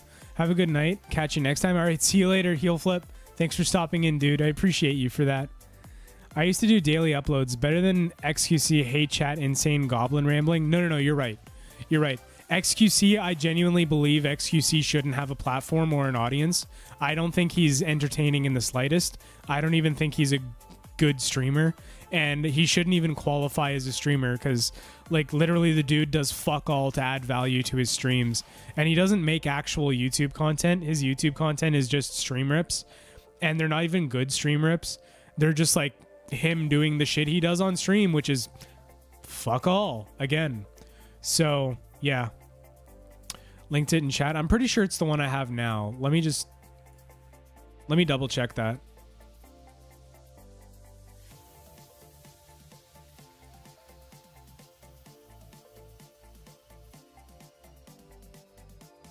I didn't see the link in chat, but I mean, hey, I think it's this one anyways. Very important and near and dear to my heart to talk about today. We're going to talk about a game that I feel has gotten the rawest end of any deal ever made, and that is The Outer Worlds. Now, if you haven't heard of The Outer Worlds, it was a game done by Obsidian. I'm just opening chat on my... The iconic classic... I'm opening chat on my Fallout phone. New Vegas, which is many people's favorite Fallout game to ever be created, made off the Creation Engine, to be a to be a DLC to Fallout 3 that ended up becoming its own spin-off standalone game. Now, when they announced they were doing The Outer Worlds, a lot of people were expecting it to be Fallout New Vegas. Just so I don't miss anything. Because apparently nothing has volume control anymore, and you're just expected to move your volume buttons. Guess what, motherfucker? My phone doesn't have volume buttons, because they fell out. Alright. In space, which... To their if the video is so cringe, Jiffy, why don't you just remake it? Identity, all the goofiness, rewrite it, all the weird, remake it, little niche stuff. Get new footage for it. Do what you need to do. But I feel like The Outer Worlds, with its stylistic design and how the direction it wanted to go, it wanted to be goofier. It wanted to set itself apart from those with it still maintaining the same energy and vibe. Now, I know what you're thinking looking at the gameplay in the background. It's like, why did you just pick gameplay of you murdering an entire ship? And it's to highlight the point of the freedom you get in this game. The freedom in The Outer Worlds is truly remarkable, especially with how tight and unified the experience is. And I mean, this is a tight unified experience. This is the type of experience that you want to just go in, feel that pressure, feel those kegels pulled in, and you want to enjoy the little oases they give you. In this game, when it was Those kegels pull in. developed, it wasn't. It was right after Pillars of Eternity, which was kind of a passion project. They decided a studio wanted them to make kind of a bigger experience, but not too big, so they were given a little bit of quite a bit of a leash, and they weren't given an endless budget to make this game, but they did with the budget what they could. They brought a polished experience that was incredibly fun. I played day one on Game Pass when it came out, had no idea what this game was, had not heard of it at all, jumped into this game and was madly in love. This was the experience I had been waiting on. And you know what's crazy is people were like, oh, they really dropped the ball because Fallout 76 was such a flop, and they dropped this game, and it's like nobody knew about this game. It wasn't marketed well, which is completely the fault of Take-Two at the time. Yeah, that's the thing about this game. Nobody fucking knew this game was coming out. Nobody aside from people who are deeply entrenched in like Fallout already from Fallout New Vegas. Pretty much the only people that knew this was coming out were people who had played the original Fallouts, people who played Fallout New Vegas, or people who were playing Pillars of Eternity. That grouping of people together combined is much smaller than the total group that would be there at launch as a result of good marketing. So yeah, this game really got undersold and it got done dirty by Take-Two. Big time. I'll agree to that. And I feel like people expected this to be a deep, wide open space type game coming from Obsidian, but the difference is this was built from the ground up game, right? And people look at New Vegas and like, why couldn't they have just done New Vegas? Well, New Vegas was a lot of asset flip. Now, you can argue with me in the comments, say, no, it wasn't. They built a lot from the ground up. They did, but they also used a lot of pre-rendered assets from Fallout 3. But yeah, like you were saying, they used a lot. They reused a lot of assets. They reused a lot of things. Reason why? Because they only had 18 months. So of course you're going to reuse things, right? But regardless, that does work into it being more or less a Fallout 3 asset flip. There were a lot of things that were custom made, but let's not kid ourselves here. Let's be honest about this and say that, yeah, for all intents and purposes, New Vegas is a slightly improved Fallout 3 expansion pack, old style expansion pack. Not like not like today's DLC where it's like, oh, here's a little bit more content. No, like that adds a whole new block of story onto the original story. That's kind of what New Vegas feels like. They use the exact same engine as Fallout 3. I'll agree to your point, basically. They basically made a really, really intensive mod. I mean, it's the same thing people are doing with Fallout 4, turning New Vegas into Fallout 4 into New Vegas, or Fallout 4 into Fallout 3, or Fallout 4 into Fallout 2, or Fallout 4 into a brand new game that nobody's heard of, like Fallout Miami. It's taking this from the ground up. They don't have to build the whole thing from the ground up because they have assets they can use. They have stuff they can build off of, and the Creation Club gives you that access.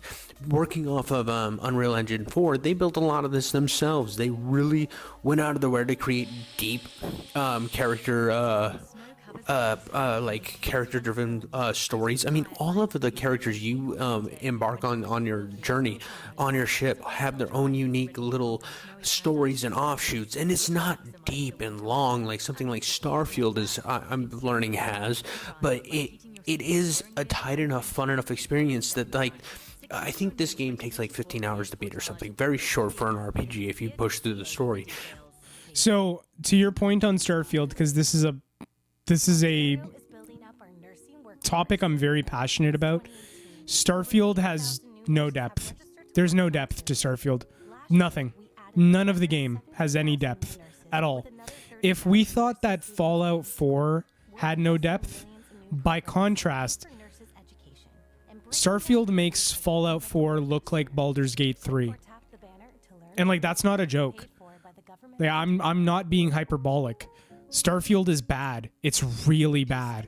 It's probably the worst Bethesda output ever. And it shows because like modders are just not interested. There are people leaving the Fallout 4 modding community because they're just like, well, you know, the game's been out for 9 years. Like, they're tired of modding it, but they're not moving to Starfield. They're not modding Starfield.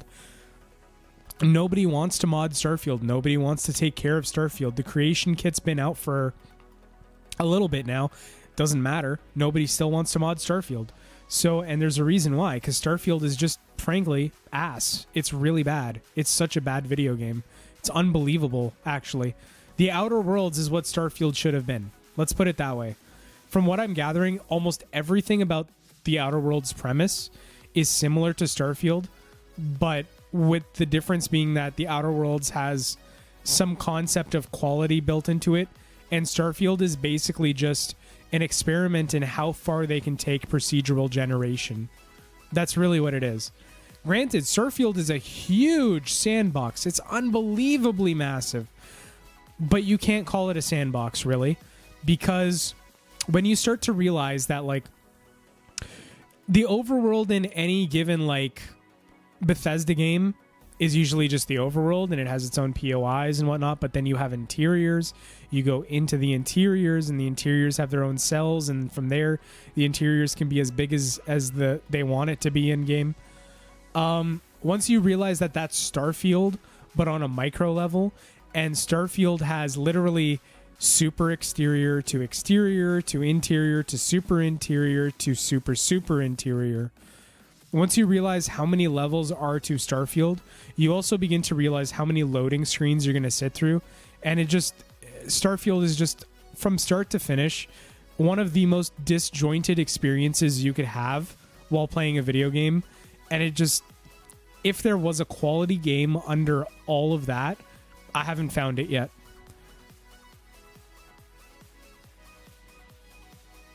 By the way, I downloaded DaVinci Resolve. Haven't used it yet. If you want pointers, like if you want me to be on like voice call or something while you're using it and you screen share, let me know, Pinball, because I will. Because DaVinci is really fun to use, and it's very, very fully featured. It's so good. And if you just need if you need a more experienced pair of eyes to guide you through the process, I really don't mind doing it. I'll add this to my playlist for my channel because this is when I was just pushing out videos on my channel and I didn't understand how to do decent audio. You mean this video here? The audio is not bad. But the story feels fun. It feels goofy. It's hilarious. The audio is fine. So like it could do with some of the gameplay noise, like some of the sounds in the background, but then it could also do with some background music. And those two should be at the same level, roughly, and they should both be much lower than your voice. But for what it is, the video is not bad. It really isn't. Like, it's watchable. This game wants to totally be funny. Watchable. So many people took this serious, like, oh, well, it's way too over the top. Yeah, it's supposed to be. This is supposed to be a humorous romp, RPG type romp game. This is not supposed to be your deep RPG. This is supposed to be your fun fucking sandbox RPG. It's got the humor written all over the walls, all over the place, and you can do whatever you want. Okay, so on that point, Jiffy, I gotta say, buddy, I don't think people remember how to tell apart serious and like goofy stories anymore. I really don't think they can.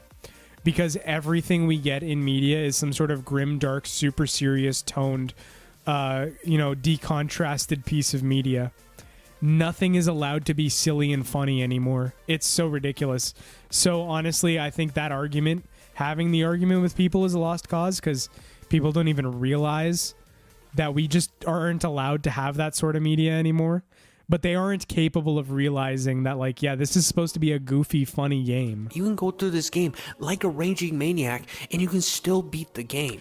I wouldn't say idiots. I would say it's that people are not used to thinking critically and are not used to articulating exactly what they mean.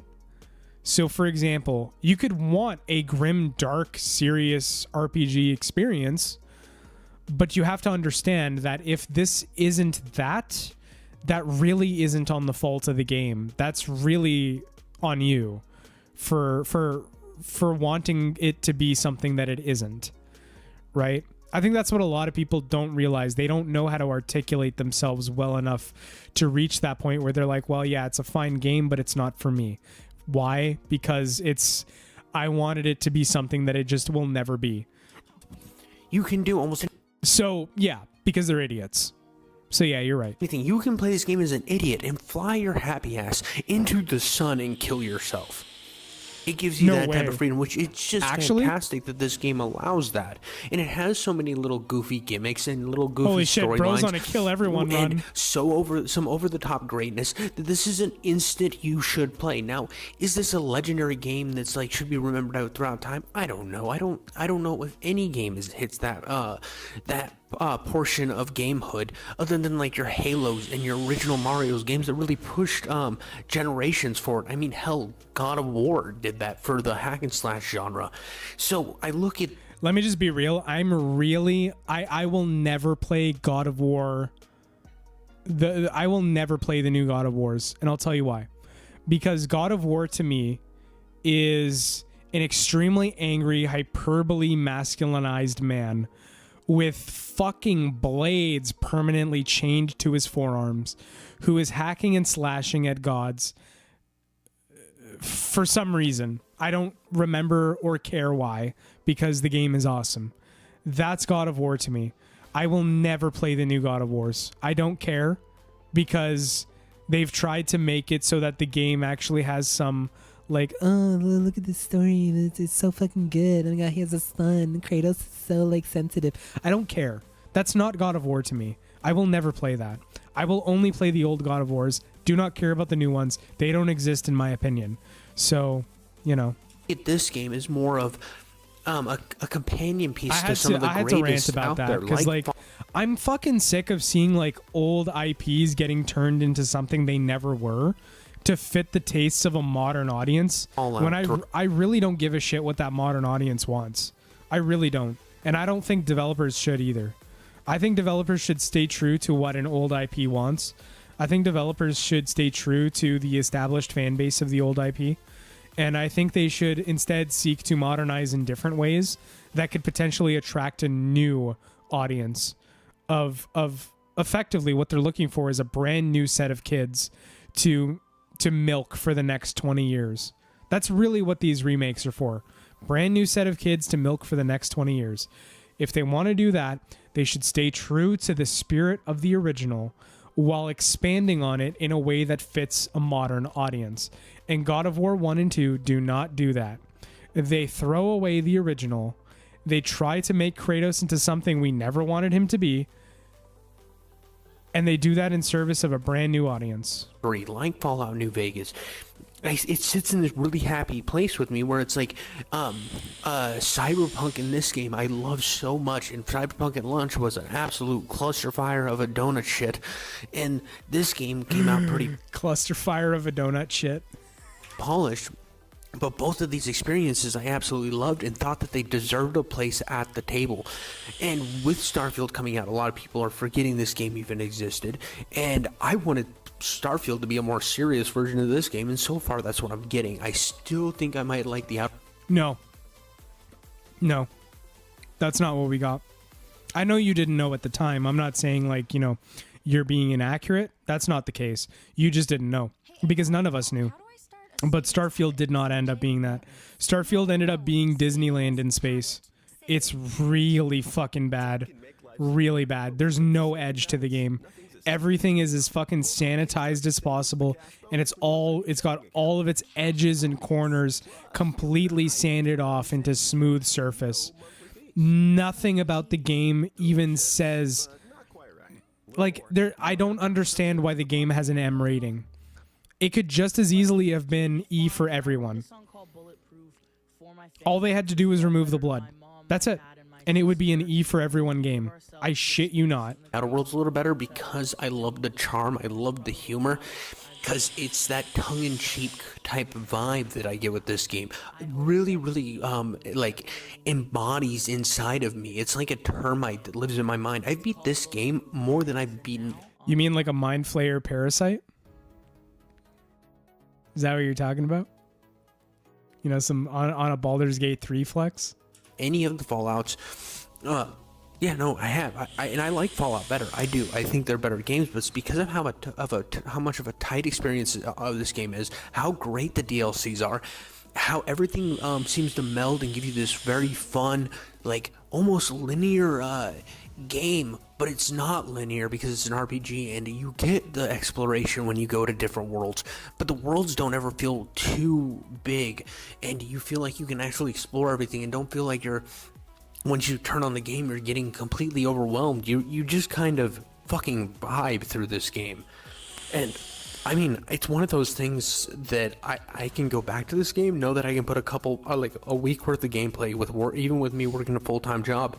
I know that I can come home, grind some of this game, have a blast while doing it, have some fun, learn the stories. Because even when this game starts, this game does something with its character thing where you're reading each one, and it's like, you're a grocery clerk, you're a loser, you're an idiot, you don't have like two brain cells to rub together, and it's like making fun of you at the beginning of the game, and everything is like a joke.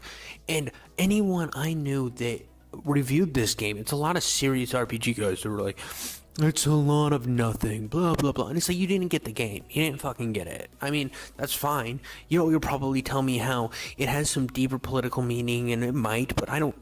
Unrelated, but guys, Justin Wang, a massive YouTuber, just liked one of my tweets, and I'm kind of fangirling right now because I love his videos. Give a shit because it's so over the top that it felt like I was playing a Monty Python RPG. And oh shit, I forgot. I'm literally supposed to be checking chat as I watch this. I'm sorry. My bad. I'm literally the worst streamer ever. Okay, one sec. Live chat, there we go. Okay, now I can read everything. Let's respond to some chats before I continue. 2018 is actually solid, though. 2018, what do you mean for, like, in terms of games? Or what are you talking about? Oh, the God of War 2018. That's what you mean. I still haven't played Starfield. So, Jeff, I would say you should play Starfield so that you can say you played Starfield. Put 10 hours in, no more, if you don't like it, no less, and then decide, is this game for you? That is literally my advice for anyone who hasn't played Starfield, and it's even mildly on their radar. Play 10 hours, don't play any more, don't play any less. If you like it, play more. If you don't like it, drop it and never come back, because it will not get better. There is no number. I'll be as bold as to say this.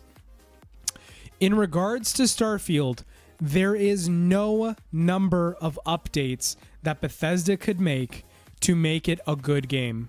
No number of updates. Absolutely none. From top to bottom, the game is flawed. Massively. And it should have launched this year instead of last.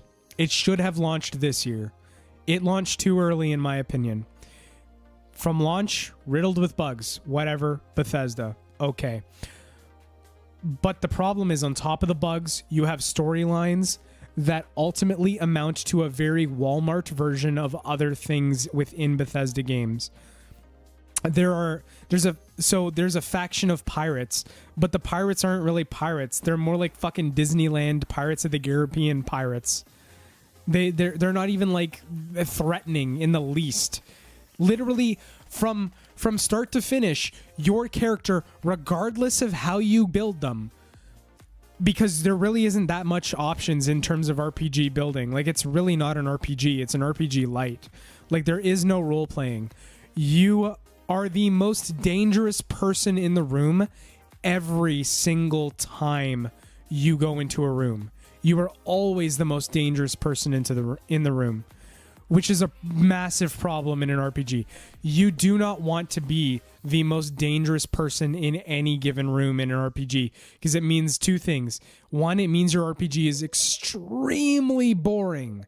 And two, it means that your characters, which are the bread and butter of an RPG, are not good. It means they are paper thin. It means there's no substance to them. And like, even the good characters, of which there are many, the vast majority, 90% of the characters are actually different flavors of good guy. That's it. 90% of the characters are different flavors of good guy. there is never an evil character, explicitly evil. It doesn't happen. So you could say, like, yeah, I'll do something of an evil run. You will never have evil options.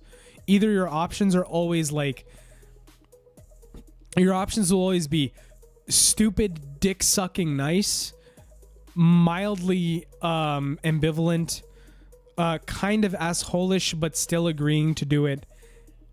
And then let me ask you something else. There's never an option that involves being a straight up evil. And that is a big problem in Starfield. And that's a problem with Bethesda. They don't like letting you have the option for being an evil character. Last time they did that was Fallout 3. And even then it was like kind of stupid, but at least we had the option. Now you don't get the option to be an evil character at all, period, in Bethesda games. It just doesn't exist. 404, not found.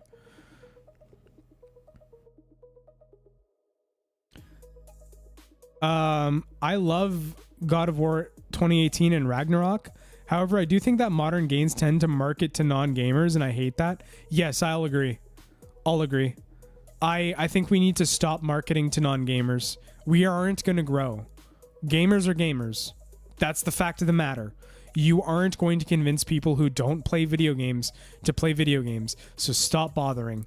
Because all you're doing in the meantime is pissing off the actual gamers. The people who will actually buy your products. And who might tell the people in their lives who don't play games, hey, you should play this. It's kind of fun. Who might actually then consider to actually buy their first console and play that game.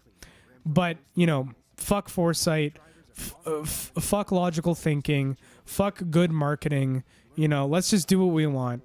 And it's largely because video game companies hate gamers, and that's what it is.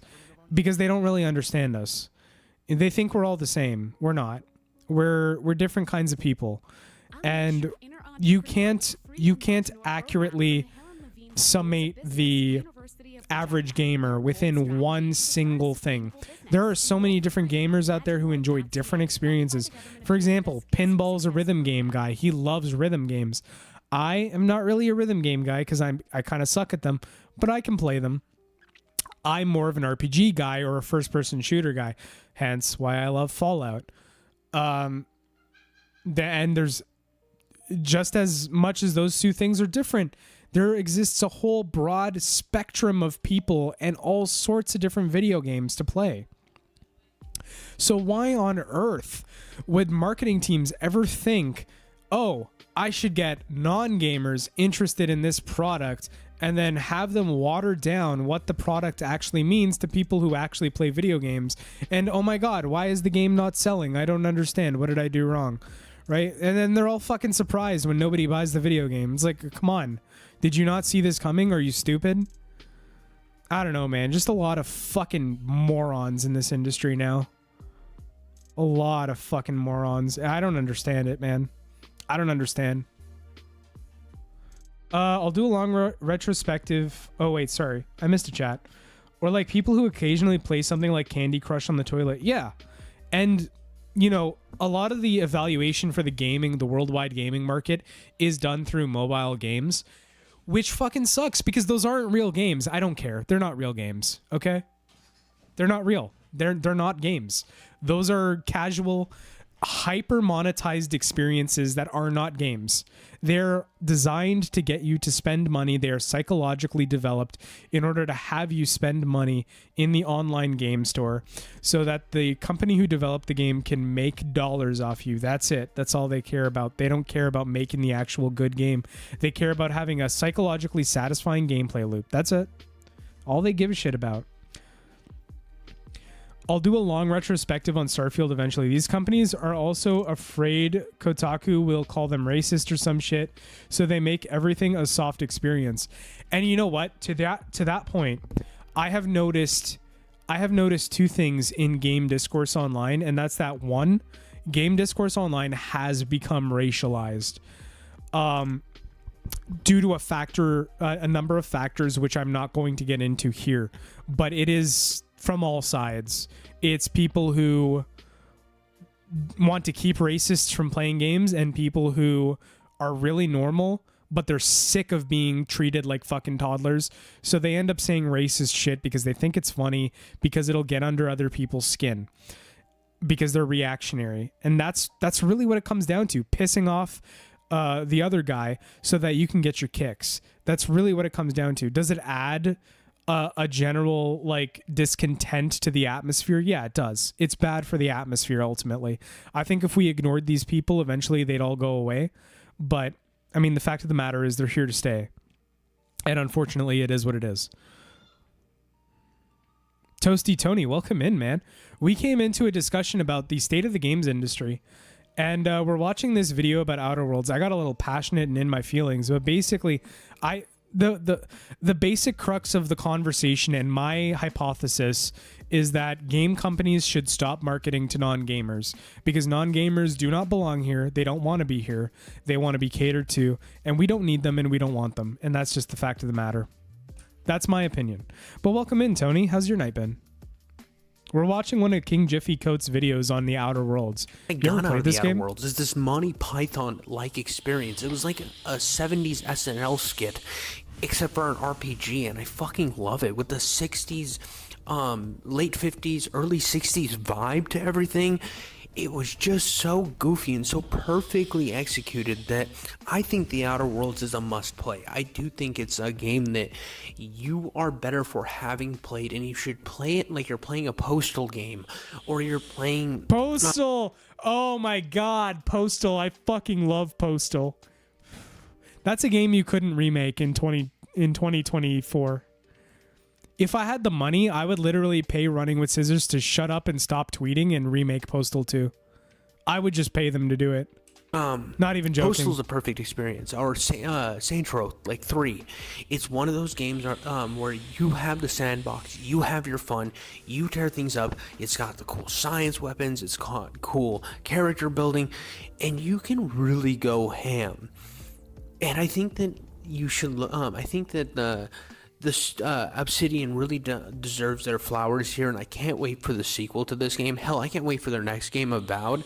But even Avowed, I'm not sure if I'm excited for that as much as I am Outer Worlds 2, because they proved themselves with Outer Worlds 2 to me. They proved themselves that they can make a fun, goofy game that they loved, that I can tell they loved, that I can tell they cared about and wanted to be great.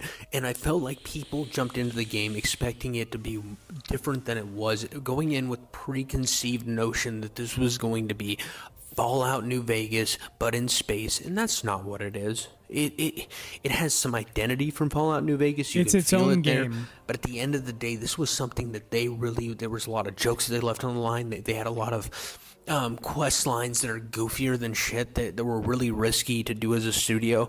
And I feel like the risks, if this would have been any other studio, would have paid off. People would have been like, oh, look at what this goofy studio did. Look how different this game is. Some unknown did this, but because it was Obsidian, they had that prior game that they're like, well, it has to be like that because they made this legendary game of a quality pedigree that nobody can touch, and I think that's unfair. But anyways, guys, that's all I got for you today. I hope you enjoyed my video.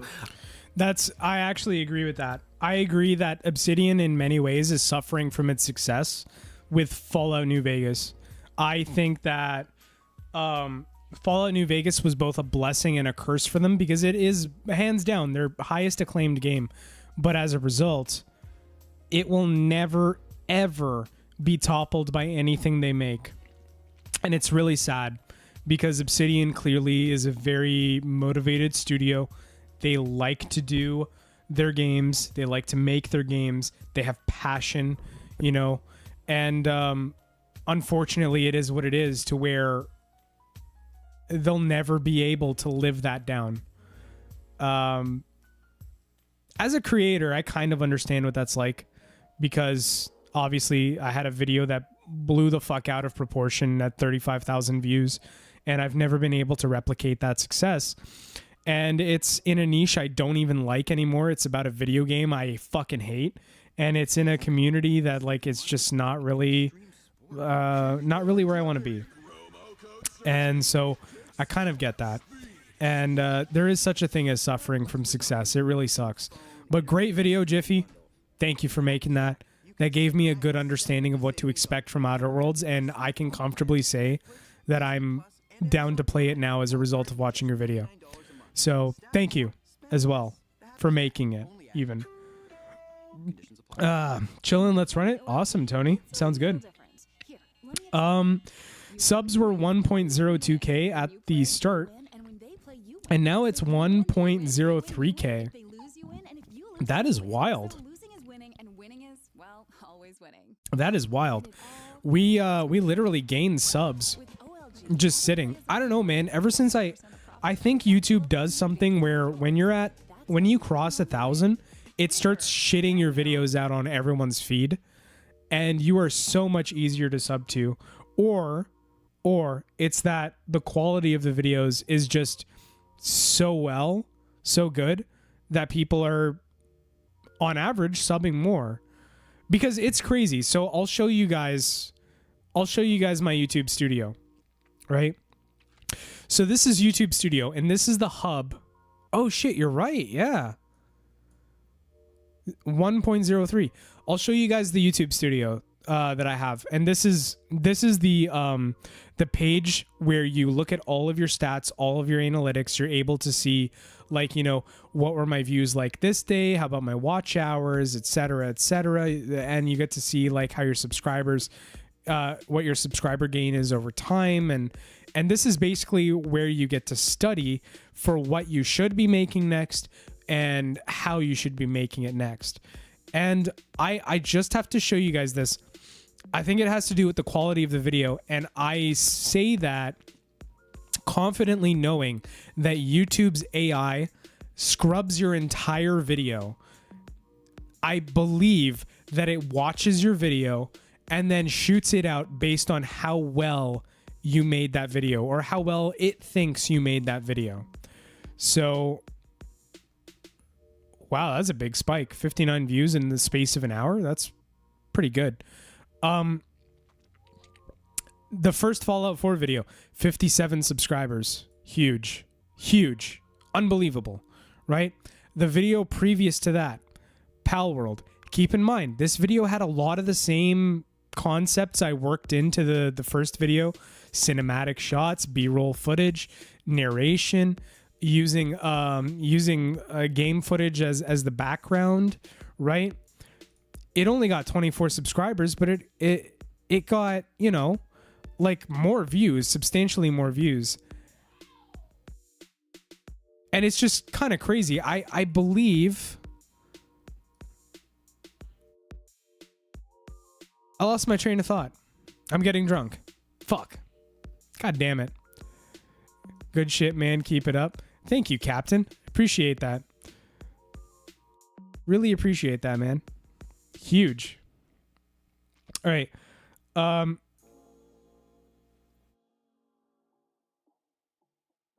This guy kind of sounds like Johnny. He does. Yeah, he does sound. So, Jiffy, you kind of sound like my brother-in-law, Johnny. That's the funny thing. I loved Outer Worlds, played day one and loved it. Guys, should I make an Outer Worlds? Here, let's do a thing. Let's go to the Nexus. And let's look at the games. I want to see if there's mods for Outer Worlds, because we might be able to do a mod gauntlet for it.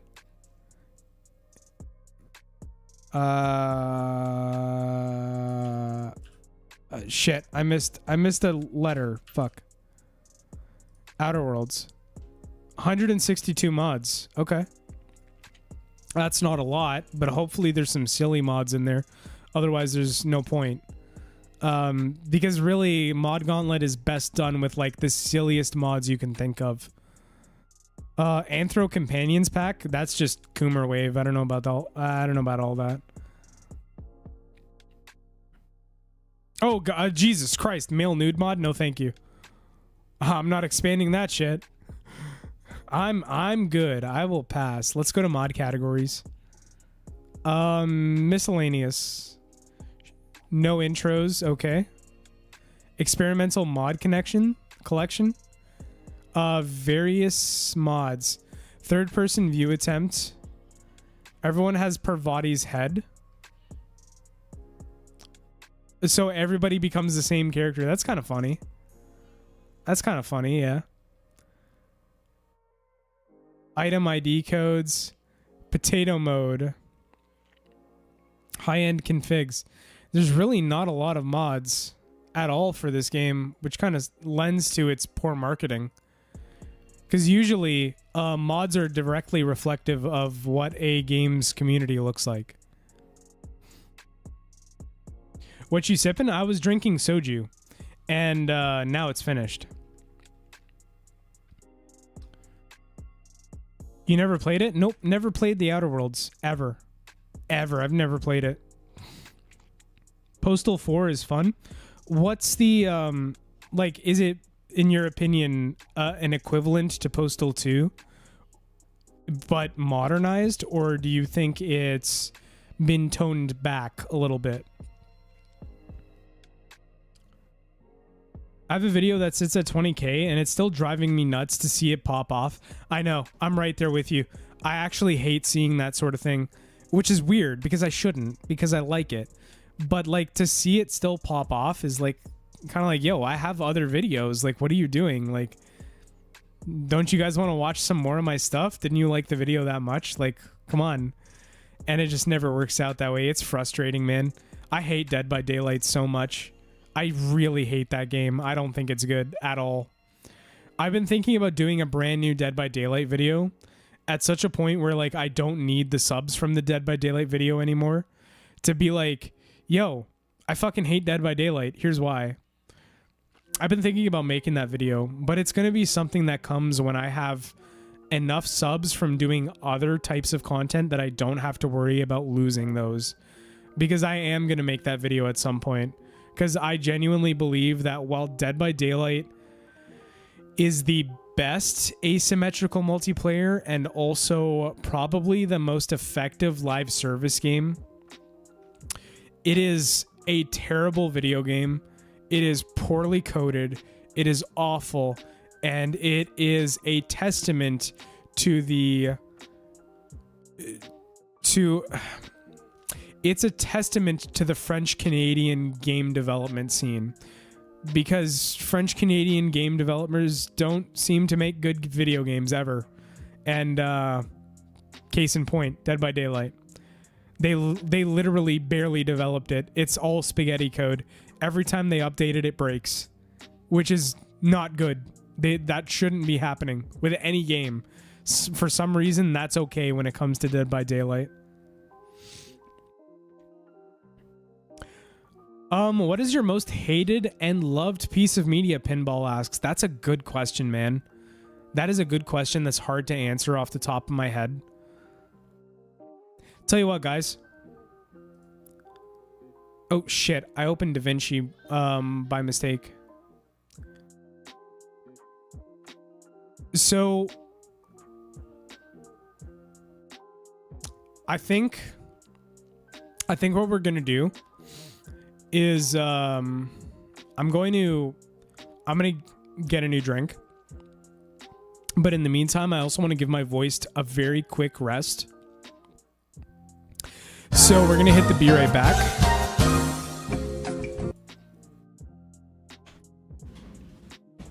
And I'll be right back.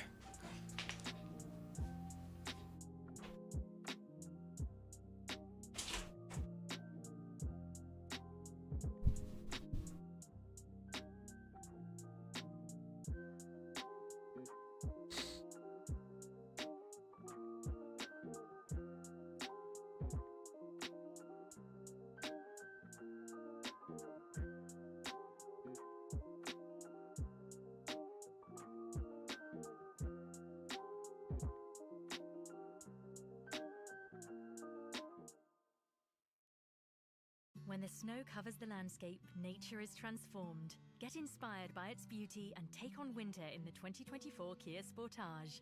Its all-wheel drive is ready to conquer snowy and icy terrains, so you can maximize the winter weather. And with the Kia Connect app, you can stay warm every drive by heating your seat, steering wheel, and windshield before you step inside. Secure your new 2024 Kia Sportage at your local dealer. Visit kia.ca for details. Kia. Movement that inspires.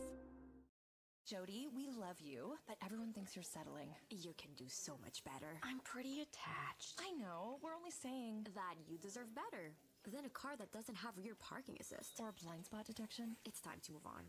It's time to say, I deserve a Hyundai. Say it with us now. I deserve a Hyundai. When it comes to competition, there's no comparison. Don't pay for 90 days on all models at the Hyundai Advantage sales event. Conditions apply. Visit HyundaiCanada.com or your local dealer for details.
All right, I'm back.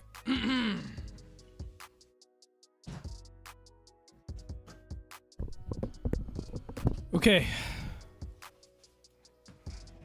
Oh boy. Sheesh. Okay, let's respond to messages. So what is your most hated and most loved piece of media? There are so many pieces of media that I love. It's hard to pick one, but I can give you a description of generally what pieces of media I love. I love pieces of media that are able to scare me. Because I don't really scare easy, but I love it when they're able to scare me. For example, Aniara, when we watch that in the Discord, that's one of my favorites. That's probably my most recent favorite movie. Because it is terrifying both in concept and in practice. By the way, if you've never watched it, it's a movie about a passenger ship to Mars that gets taken off course through no fault of anyone's, and it basically is meant to simulate the breakdown of society in a closed environment, and it's really good. It's really well done. Just a great movie overall. I recommend anyone watch it. I'll watch it a third time. Hell, I don't give a shit. Really, I will too. So, most loved. Most hated is hard to quantify because, like, when I hate a piece of media, I generally forget about it. You know, I forget it exists. But there exists a few pieces of media that I hate so much that I have become an unironic fan of. For example, Dead by Daylight. I hate the game so much, I am an unironic hater fan of Dead by Daylight. I keep up with Dead by Daylight just to hate on it more efficiently. That's literally why I follow Dead by Daylight. That's it. And only because I found that what was initially a love for the game became a hatred for the game and how it's handled and who gets benefited from the game. Because you got to understand, Dead by Daylight and Behavior by extension suffers from a really bad case of millennial nepotism. People who know other people usually get rewarded, and that's just how it is there. So what does that mean? A lot of like fog whisperers are people who make content that the devs of Dead by Daylight like, that people who work for Behavior like. That's usually who gets fog whisperer status. Granted, that doesn't mean that they didn't work hard, but it means they get discovered, and that's who they like, and that's just how it is. You can make a case otherwise. If nobody likes you or knows you at Behavior, you do not get rewarded with that, and that's just how it is.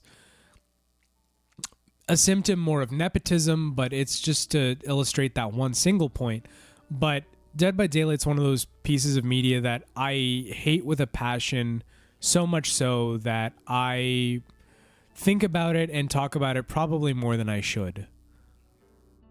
And that's the reality of that. As far as like anything else, I'm having a hard time thinking of like what I really hate. It would be easier for me to just like say it in passing in conversation, I think. So just as I discover things, right? Slipknot, I hate Slipknot. I do not like Slipknot. That's the reality. I do not like Slipknot. I don't know. I just don't like Slipknot. I think they're kind of poo. That's it. I've never played... Well, hold on. There's other messages I've missed. Like, I make better videos now, and yet that stupid video I made on a whim is killing it. I know. It's so frustrating. I made a stream edit of me playing the first hour of Redfall. That video is almost at 10,000 views. Meanwhile, what I feel is my best output to date, which is the Fallout 4 videos, have not gone there yet. And it's a frustrating feeling. It really is. But there's nothing you can do about it. I mean, it is what it is, unfortunately. And that's just the reality, right? I've never played Postal 2, but it did have some humor that made Microsoft tell them it won't be on Xbox, which is a win, in my opinion. Because Microsoft is doing way too much in terms of buying studios up. And, you know, there's some understandable reasons why Microsoft wouldn't pick it up. It's genuinely, it's not the kind of game I ever expect to see on a streaming service because of the kind of game it is. So yeah, Postal 2 is worth the play. It's worth the play, but you have to like edgy humor. You have to and I'm not talking to 2024 edgy humor. I'm talking 2000s edgy humor. That's what I'm talking about. It's worth the play if you enjoy that. That new monster, they really fucked up. Hate watching. That's peak gaming. So I'm going to be honest. I've been out of the loop ever since I made my last Dead by Daylight video. What's the deal with the new monster? Like, what's the thing? I heard that there was like a big debate on they got a trans person to voice it, and that's like, you know, like kind of fucked up. And I understand why that's kind of fucked up. That tracks. But like, you know, I heard that, but I didn't hear anything else about it. There was a really good video about Death Merchant and 3-Gen Strat that focused on a game where a team of pro survivors almost got timed out by the killer. Do you mean Skull Merchant? Because yes, Skull Merchant is genuinely a mistake. Skull Merchant never should have been made. Skull Merchant was the biggest fuck up in Dead by Daylight history. Whoever designed it, I hope they no longer work for Behavior, because it is one of the worst killers ever designed. For that exact reason. Because it was so absurdly easy to draw the game out as Skull Merchant due to just like their powers. And nerfing it didn't help either. Nerfing simply did not help the case. Skull Merchant is a boring killer who benefits from a 3-gen strat, draws the game out as much as possible, and is an excellent tool in the arsenal of trolls who are attempting to just draw the game out for as long as they would like. And also, Dead by Daylight should have fucking match timers. Like, well, what is wrong with these people? Are these Frenchies on fucking crack or something?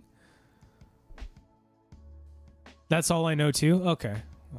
I'm not gonna boot the game up again, so you know, that's all I'll ever know. Also, the new controversy, because there's always a new controversy, was nothing. That monsters take the form of people it kills and distorts their voices. That's the new controversy? That's it? Like, that's... That's the controversy? That doesn't sound like controversy. That sounds like fucking nothing. The trans person voiced the character, and I'm pretty sure it swaps genders depending on the person it kills, and it's ugly, so people called it transphobic. Which, like, why the fuck do they think that that monster is representative of trans people? Are trans people not allowed to have voice acting roles or something? Like, I don't understand what about any of that says, oh, this is transphobic. It's not like Behavior did that. Behavior is one of the most progressive game studios in gaming. So, you know, it's not like they did that shit on purpose. I don't know, man. People are fucking stupid. Especially on the internet, especially on Twitter, and especially if they're Dead by Daylight players. It has both male and female skins. Yeah, because there's both male and female survivors. So if that's what people are upset about, I don't understand. If that's what people are upset about, there's a lot of people who will not make it when society collapses. When, not if. When. So, you know, whatever. Because after the backlash came out, the voice actor jumped on the fake rage train and made it... Of course they did. Of course they did. Of course they did. Addicted to drama and outrage and fuck... And that's the problem with Dead by Daylight. That's the problem with being a Dead by Daylight creator. That's the problem with being involved with Dead by Daylight. The entire thing is drama. The whole game is drama. All the marketing is drama. It's all petty arguments over the same retarded thing 3 times, 4 times, 5 times a year. It's so stupid. It's unbelievably stupid. None of it makes sense. It makes no difference. You know, when we argue about one thing or the other thing or the other thing, nothing changes and none of it matters and none of it makes any sense. So why are we even discussing it? That's the problem with Dead by Daylight. Dead by Daylight consistently has drama circling it, always surrounding it. Behavior does not shy away from it. They exacerbate it. In fact, they make it worse on purpose because that's how they market their game, through internet drama. And they further make the problem worse by giving Fog Whisperer and official commendations to streamers who regularly participate in the stupidest fucking drama you've ever seen, while snubbing those that are normally really not that much of a problem, but they don't fit the bill of what you should look like as a Fog Whisperer, so they don't get it. That's the problem when you make shit about everything except gaming. You can never please everyone, so stop trying to. And that's the other issue. Because Dead by Daylight, in effect, has been the same game for like a decade. And it's not a good game. It never was. It's been in beta for that many years. It's not even full release quality yet. The game frequently breaks, literally all the time. It's one of the worst gaming experiences you could have. I'm not even exaggerating. It's fucking terrible. And yet they refuse to do anything about the engine. They refuse to do anything about the spaghetti code. They refuse to do anything about technical issues. They refuse to do anything about the game stability. They refuse to do anything about the pricing because it doesn't deserve to be that much, but it does go on sale quite a bit. That doesn't fucking matter. The fact that anyone is paying that much for that game means that you guys are committing fucking highway robbery. Okay? Is Dead by Daylight on Switch? Yes, don't buy it. Yes, don't buy it. Yes, don't buy it. Why? Why don't you not buy it? Because it's Dead by Daylight. That's it. But if you like Dead by Daylight, buy it on Switch. Sure. I wouldn't. But that's largely because I really don't trust Behavior to fix problems on the Switch. And knowing what I know about Dead by Daylight on PC and literally every other system, I expect it to be worse on Switch. Monumentally so. The Friday the 13th game was better, but the legal drama ruined its chances. No, I genuinely believe Gun ruined its own chances. I believe Gun did it to themselves, just like they're doing right now with Texas Chainsaw Massacre. Gun has effectively destroyed their comeback. I was looking last night, and like Texas Chainsaw Massacre really hasn't gone anywhere. It hasn't taken off. It hasn't had a foothold in the ASIM multiplayer genre. There's a small dedicated community, but they're frequently complaining about bugs. There's always like balance issues and stuff like that. In this game, this isn't exactly a new release. Like, it's been out for a while now. So who knows what's going on with them? I mean, like, it shouldn't be this unstable. It shouldn't be this much of a problem. And then frequently, Gun doesn't really participate in community interaction either. Cool, so technically it's not in beta anyway. I guess not, no. I guess it's technically full release, but it might as well just be in beta. Because Switch doesn't allow games that are in beta on the platform. Well, you know, there's beta, and then there's beta asterisk, right? That last one is Dead by Daylight. Any released games that you've played and liked, love? Oh, many. Once I left Dead by Daylight and I stopped playing it all the time, I started to realize how many just fantastic games exist that don't involve me ever touching Dead by Daylight. So let's see. I played RoboBeat the other day. I liked it. I thought it was a great game. Basically, it's a rhythm shooter, and you can import your own songs. And then me and Pinball both imported through the Fire and Flames. Pinball actually has a video of it on his YouTube if you want to see what that looks like.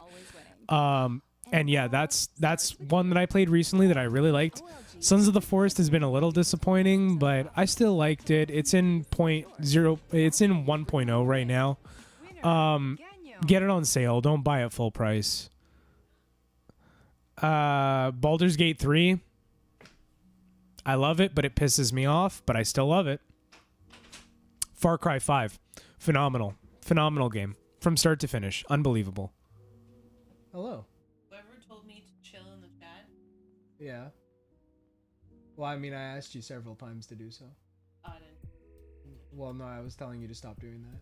No. Stop it, actually. No. Like, don't do it. No. But this was a Q&A stream. Doesn't matter. It does. It doesn't matter. Okay, we'll talk about it later. I'm the Anyway. wife. I can do whatever I want. Well, anyways. How are your games? Terrible. Yeah? You know why? Why?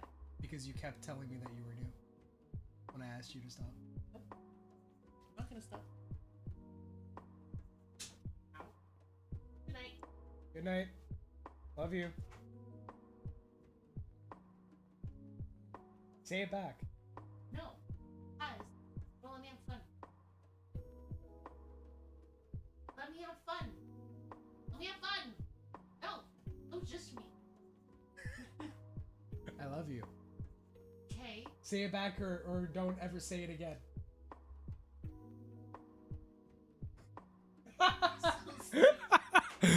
She tried to close the door real sneaky, and then the cat snuck in, and he was like, I'm in here now. Hey, buddy. Aw. Who's a big boy now? Who's a mommy's boy? Who's a mommy's boy? Isn't that right? Oh, boy. Fuck. Let me have fun. Okay, fine. Love you.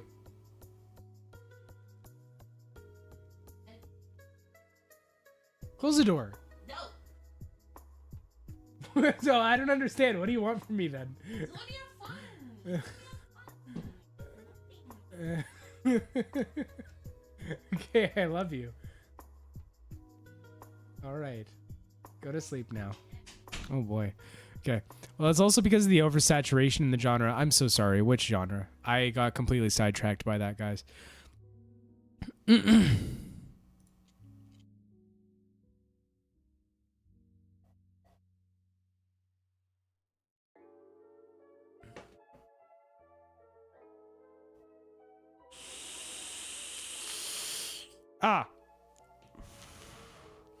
This game.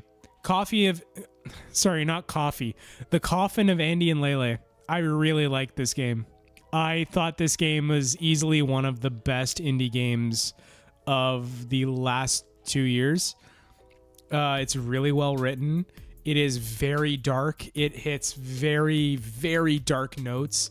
And it does so in such a way where it isn't trying to cover up for the main characters.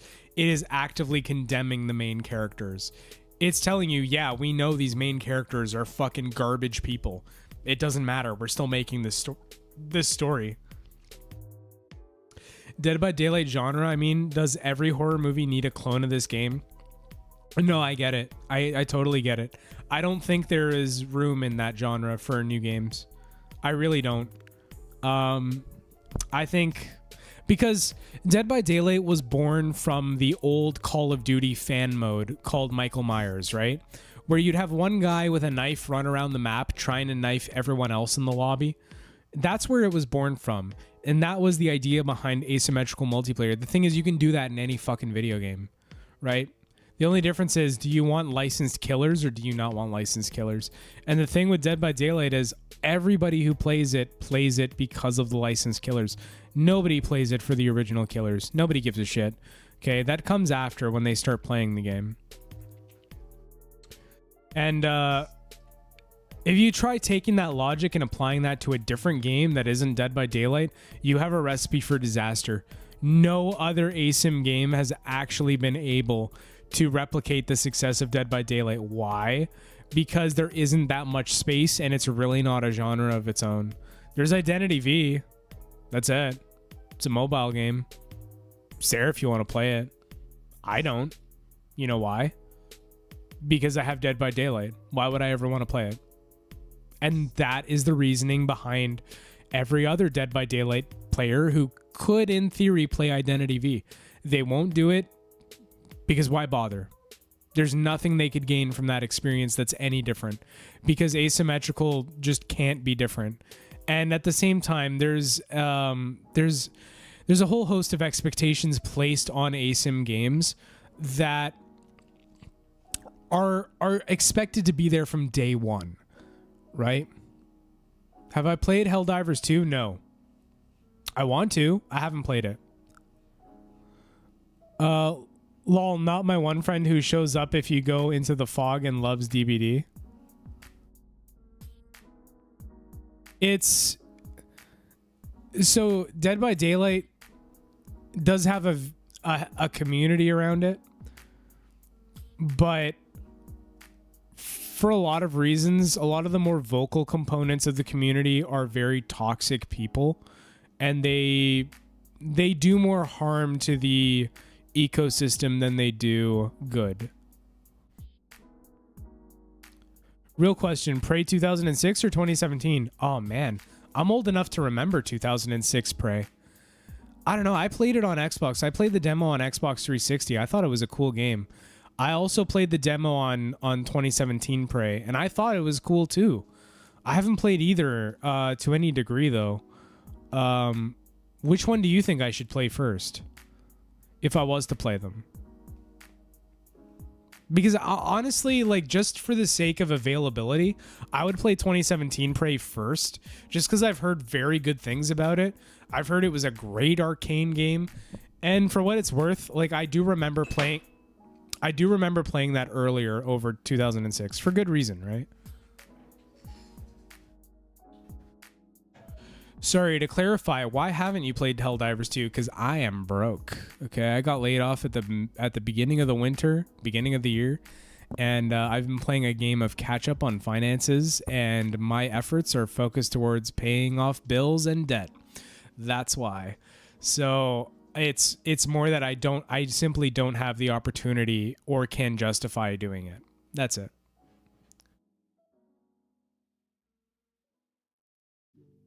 Why do you think I'm making YouTube videos? I want to get rich. I'm just like laughing. I know it's DBD's comms is rough. Yeah, the comms in DBDs are just fucking crazy, man.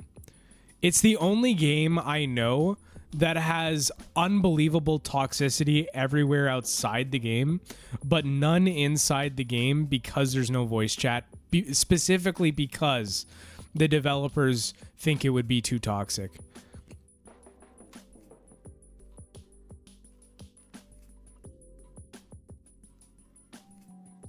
I also love how Overwatch 2 killed the main reason people wanted to even play it. What was that? What was the main reason people wanted to play it? I don't play Overwatch, so I don't have a frame of reference for that. Neither, because they are not the same game or have any relation besides the name. Yeah, I heard that too. Like, Prey 2006 is about alien invasion. Prey 2017 is about being, locked up in a spaceship with, mimics, as they're called. Both equally interesting concepts. If I remember, Prey 2006 takes place on an Indian reservation, doesn't it? 2006 is far superior story-wise. 2017 is a great immersive sim. What does it simulate? Understandable? Yeah, it's just the way it is sometimes, Tony, Same reason I haven't played Like a Dragon Infinite Wealth yet, which is also on my playlist. And frankly, comes before Helldivers. I'm not going to lie. Helldivers is like kind of third on my list. First is Infinite Wealth. Second is what is second anyway? Second is to finish Baldur's Gate 3. Third is Helldivers 2. For the fact that Helldivers 2 doesn't really have a story, it's just a multiplayer game. And like the thing about multiplayer games is I actually don't enjoy them that much. Unless I really, really like the people I'm playing with. And I mean like really like them. Let's put it this way. Lethal Company, I don't actually enjoy playing. Even with other people, even with people I really like, I just don't enjoy Lethal Company. It's just, meh, I don't care. I'll play 2 rounds and then I'll be like, okay, I'll see you guys later. Because it's just not fun to me, even with mods. But everyone loves it. Just not me. It's just not for me. That's all. Nothing wrong with that. And so it kind of extends into Helldivers 2, where it's like, yeah, the whole game is like, you have to, with your squad, play the game and fight off bugs and stuff like that. It's like, yeah, that's cool, but like, what if I don't want to do that? And all I have available is a multiplayer mode. Well, I guess I just don't play the game. So, my dad just retired because there is no work at his job. Actually, it's rough out here. It's actually really rough out here. Like, it's really rough right now in the GTA. It's hard to find work. It's hard to, like, find good work. It's, even if you're like a college graduate, it's hard to find work in your field because the entire job market has just been bombarded with millions of applicants from overseas who all have varying degrees of like of applicability within the fields that they're applying for. Now it's forcing job posters to use things like AI to sift through resumes. So sometimes you getting rejected is really no fault of your own. It's literally just that you don't understand you should be SEO optimizing your resumes, which I think is fucking bullshit, by the way. I really think that's bullshit. You shouldn't have to SEO optimize your resumes at all in the slightest, because that means you have to learn an entirely different discipline just to get a job, which is not fair, in my opinion. Jiffy says it simulates being stuck on a spaceship with lots of different versions of Venom. In 2006, you were Cherokee, but you don't spend a lot of time on the res. Okay. All right, cool. If I can find a decent 360 emulator, unless it's also on PlayStation 3. If it's on PlayStation 3 as well, I'll play it as well, because I have a PlayStation 3 emulator and a physical PlayStation 3. But if I can find it somehow, some way, I'll play it live on stream on Twitch, not on YouTube. But I will play it.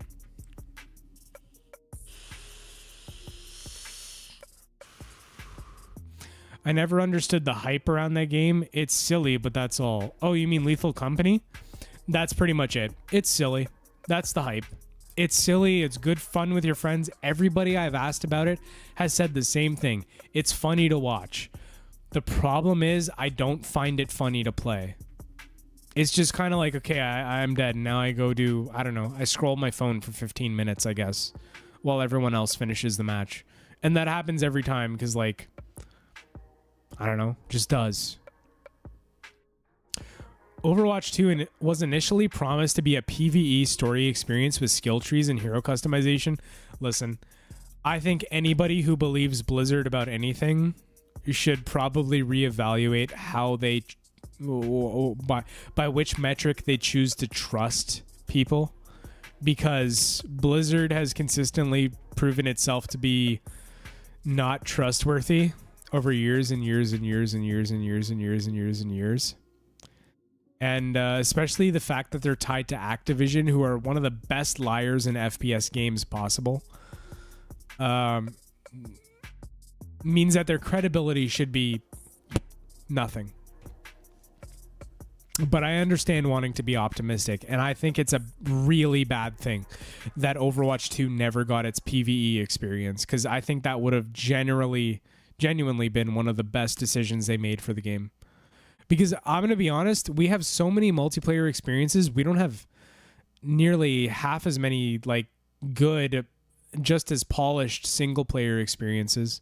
I think we need to start working single-player experiences back into these, you know, live service game models and shit like that. Like, just put a fucking story in there, bro. What are you afraid of? Are you afraid of story or something? Are you afraid of English majors? Just put the fucking story in. That's it. Plop down some assets. Have us shoot at them. That's it. You don't have to be a pussy and be like, oh no, you're not gonna make any money. I don't give a fuck about your money, bro. I want to play the story mode. Okay? That's it. That's what I want. Stop trying to force me into fucking multiplayer where I have to play with 13-year-olds who have all day to practice this game. Meanwhile, I have shit I gotta do. Okay? Stop doing that. Because otherwise, you'll just lose me, and then I won't ever play the multiplayer. Whereas if you have a story mode, I'll play the story mode. Maybe I'll play some multiplayer after. Right? Not everybody wants to play against sweaty fucking 13-year-olds who have all day to do nothing but play video games. Game developers really they really need to start realizing that.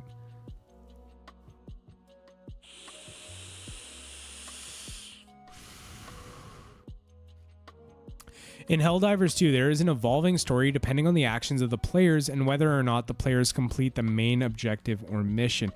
Yeah, I heard that. I heard that it's a big, you know, overarching story among all the millions of players who play the game. I've heard that about the game. And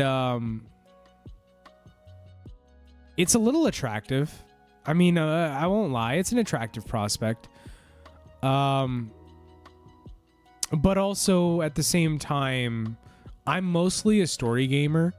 And there are story experiences I know I will simply just enjoy more. And so I want to play those first before I even get to Helldivers 2. But then again, who knows? It might change. I might end up playing Helldivers 2 just in my free time, whatever. Like after or during stream on Twitch or something like that. So we'll... My point is, we'll find out. We'll find out. It is a game I'm planning to play. I just don't know when that plan is going to execute. That's all. Pinball says, with the original game being available for PvP players and would get the same new heroes and maps as 2, but they eventually made Overwatch 2 free to play, killed the first game, then eventually canned the old PvP or PvE we were promised and gave us a major downgraded version for $15. Now PvE is dead entirely. Are people still playing the game? Because, like, I don't think they should.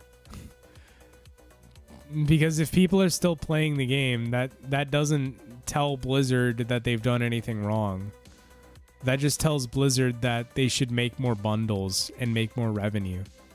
Are you a Resident Evil fan? The biggest. I'm the biggest Resident Evil fan.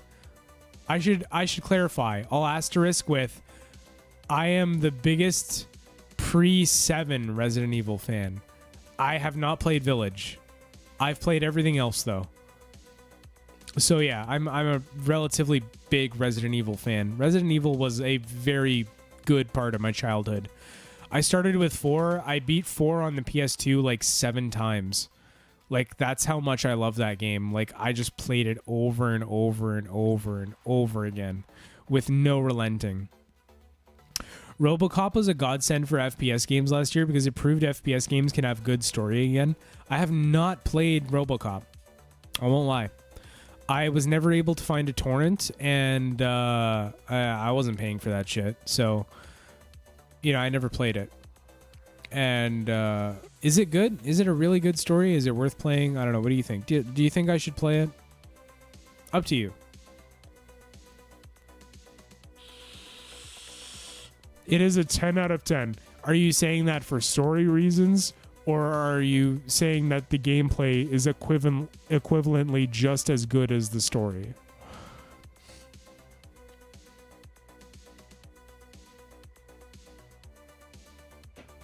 One last question before we end the night off, guys, because it's getting late.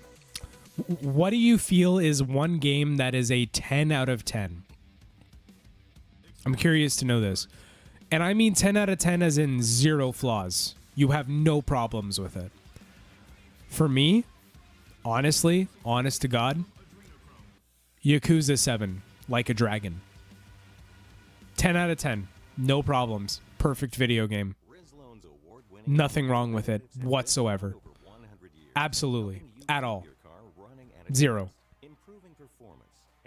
And if Yakuza 7 doesn't work for you, then I'm going to go out on a limb and I'm going to say Fallout 4. But ironically, and I'll explain why. Because Fallout 4, while it is a deeply flawed base experience, the game has so many unbelievable transformational tools that just absolutely change the game. And you know what? I'll add a third one, Sekiro. Sekiro is the one game that was so good I stopped playing FromSoft games. I played it and I went, yep, that's it. That's the peak. It's never going to get better. And I never played another FromSoft game ever. I have still to this day have not played Elden Ring. I won't. I don't care. Why play it? It'll take so much time and I don't have that time. And I just don't care. That's another thing. Just don't care. So you know what, Lida? Weirdly, I would actually call Stardew Valley another 10 out of 10. Stardew Valley, in my opinion, is a 10 out of 10 video game. It is playable by anybody on any platform. It is infinitely enjoyable. You don't have to be into one of the facets of the game to enjoy the rest of the game. It is unbelievably good. The game is so unbelievably varied. It's either a chill farming simulator or it's a fight for your fucking life exploring the mines simulator. It can be whatever you want it to be, and it is, in my opinion, one of the best video games.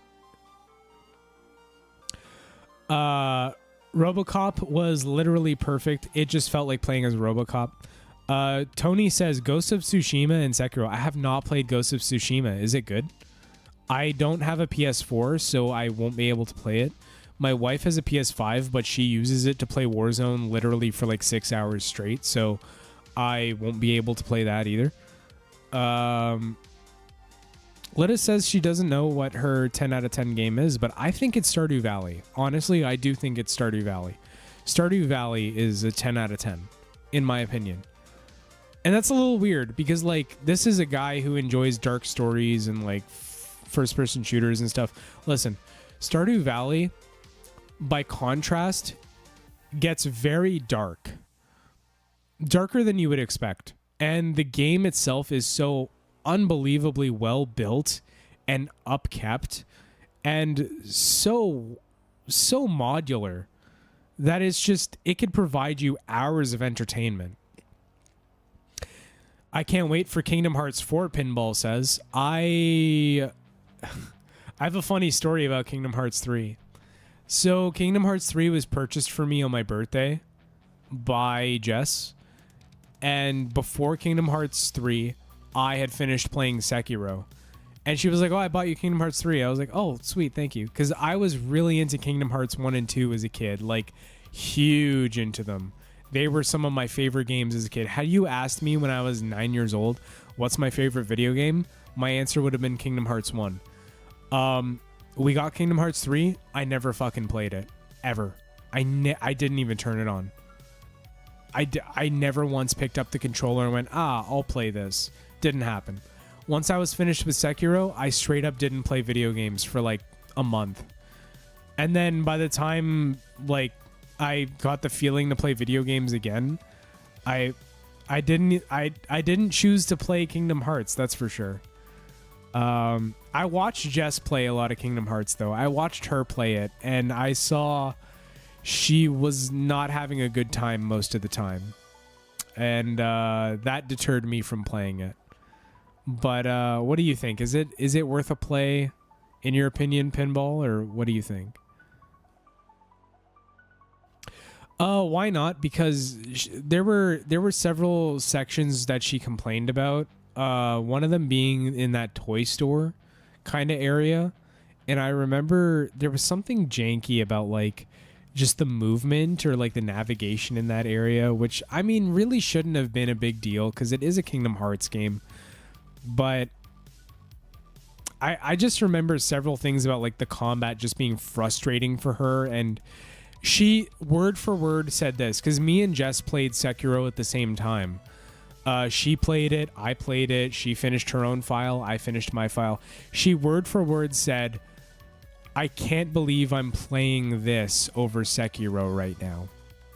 Keep in mind, she didn't buy it for her, she bought it for me. I just didn't play it, but she chose to. And those were her words to me, and I guess that kind of influenced me to never play it. But it's not that I'm opposed to playing it. It's just that like now it's a matter of time and when I can find the time to play it. And that's all. Halo 2 is a 10 out of 10. I feel like that's the case for a lot of people. Halo 2 is one of the best memorized video games out there. Halo 3 ODST was my childhood game. That was my sister's childhood game. She loved ODST. Halo 3 was my childhood Halo. It was Halo CE and then Halo 3. Halo 2 I played later on my Xbox 360. I didn't have the multiplayer experience, but I did play it. ODST, in my opinion, was a better story than 3. You might be right. I've never played ODST. I should play it again, though, shouldn't I? I don't know. Game Pass has all the Halo games, so maybe I should do it. Been playing lots of Dragon's Dogma on PS5, and it's been really fun. Have a good night. I'll be in the backseat until you end stream. You as well, Tony. Thank you so much for stopping by. We're about to end here quickly. I'm just I'm finishing up chat responses and stuff like that.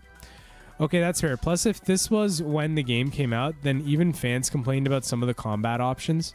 They added some better combat options when the DLC came out, did they? So do you think I would be better off going back to playing it now with the DLC options? And how much extra would that run me? That's the thing. Because like if I end up paying $90 Canadian plus another like 20 or 30, I'm straight up just not doing it.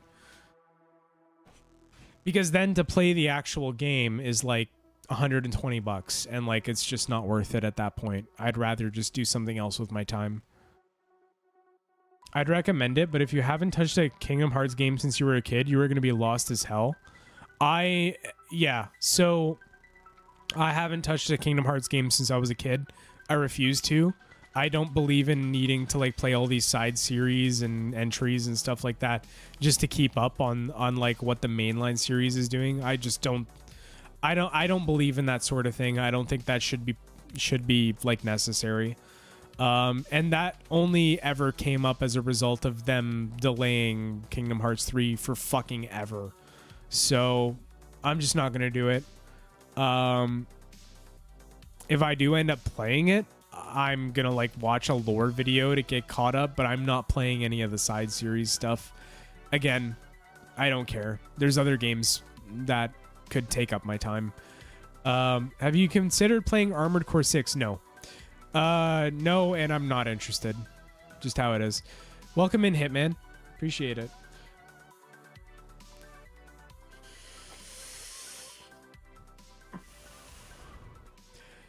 They aren't side games, though. Yeah, but they're not numbered either. That's the thing. So, what makes you say they aren't side games? Is it because they involve crucial plot elements? Was it the urban commuter with its comfortable cabin, advanced tech, and hybrid electric motor? Or maybe it was the weekend warrior with plenty of cargo space and all-wheel drive to explore new ground. But really, So, for you. Do more you. And with plenty in stock today at your local Honda dealer, you can do you sooner. Snail, why do you have the incest game up? Because I love this game, that's why. Yeah, I was just talking about this game being like one of my favorites of 23. Okay, pinball. I'll humor it. What is the order in which I should play side games? Is there a single side game that you feel is so good I can't pass it up as a past Kingdom Hearts fan? I'll humor it because like you might have a point, and I want to see if maybe there is a game I should try out just to see. Maybe I'll like it. Maybe I'll change my tune.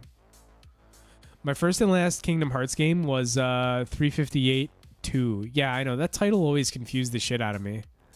That was the title where I stopped paying attention to Kingdom Hearts. I was like, this shit is getting stupid. And like, I just stopped caring.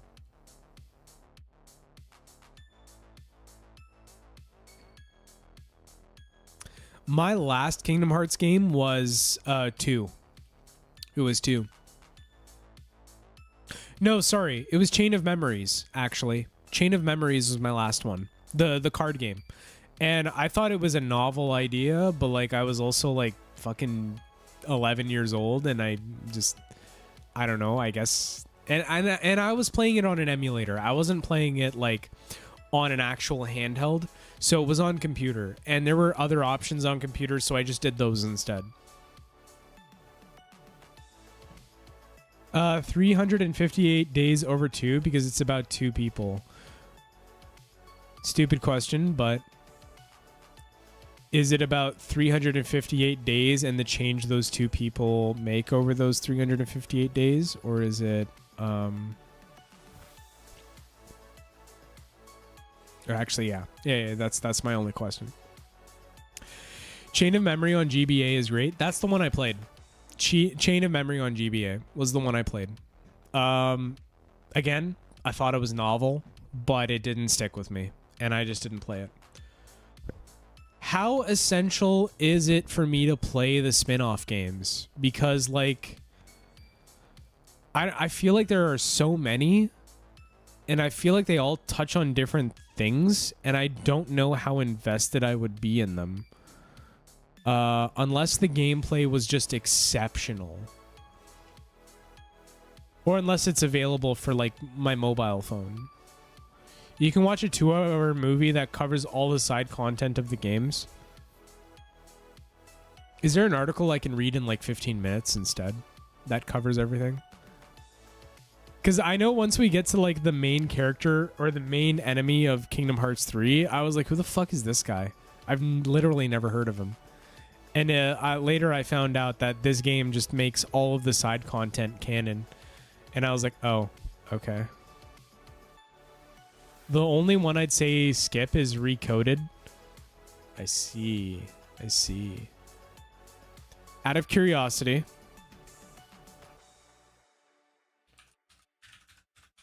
Kingdom Hearts games. Let's search up Kingdom Hearts games in chronological order. Where does it start? Okay, like there's too many words. I don't fucking care. I just want a list. So Kingdom Hearts X, Unchained X, Union X. I don't know what those are. Is initially a Japan exclusive title for PC that has been subsequently branded into Unchained X and Union X for mobile users worldwide during the 8 years it was running online. The X refers to the X-Blade, a coveted weapon designed for two designed by two Keyblades in an X shape. It's set hundreds of years before the series events in an era leading up to the Keyblade War. That's the first time I'm hearing of that. You can. I played Kingdom Hearts 1 and 2, by the way. You control a newly minted Keyblade wielder in the 2D world of Daybreak Town who joins one of 5 factions and works to ensure its supremacy over the other 4 as they fight over finite light available to the world. Union X occurs after Unchained X, but in an alternate data world where the cutscenes... where the player relives the past to forget the Keyblade War. The game shut down on May 2021, but you can still watch cutscenes of it online. That's so fucking stupid. I hate when they do that. Keep the game online or make it offline compatible. If gacha games are not your style, you can watch HD. Oh, so it was gacha anyways. Okay. Kingdom Hearts Dark Road. As the title suggests, Kingdom Hearts Dark Road is the origin story of villain Master Xehanort. Set 70 years before the events of Birth by Sleep, as a young man, Xehanort is taken from the Destiny Islands to Scala ad Calum to train alongside Master Arrakis to become a Keyblade warrior, and is tasked by Master Odin to search for the lost masters, triggering a chain of events that leads him to become the Seeker of Darkness. I see. Dark Road employed the same 2D graphics present in Kingdom Hearts X and its subsequent rebranded titles, which aren't very impressive.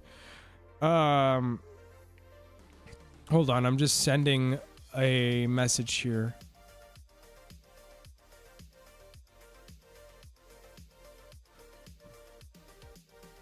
But the game is still contained details integral to the entire series. You may not be able to play the game, but you can still watch cutscenes on... That's also, again, stupid. Like, why are they locking essential plot information behind a game that is shut down? Birth by Sleep. Okay. Hold on. I'm just sending another message here.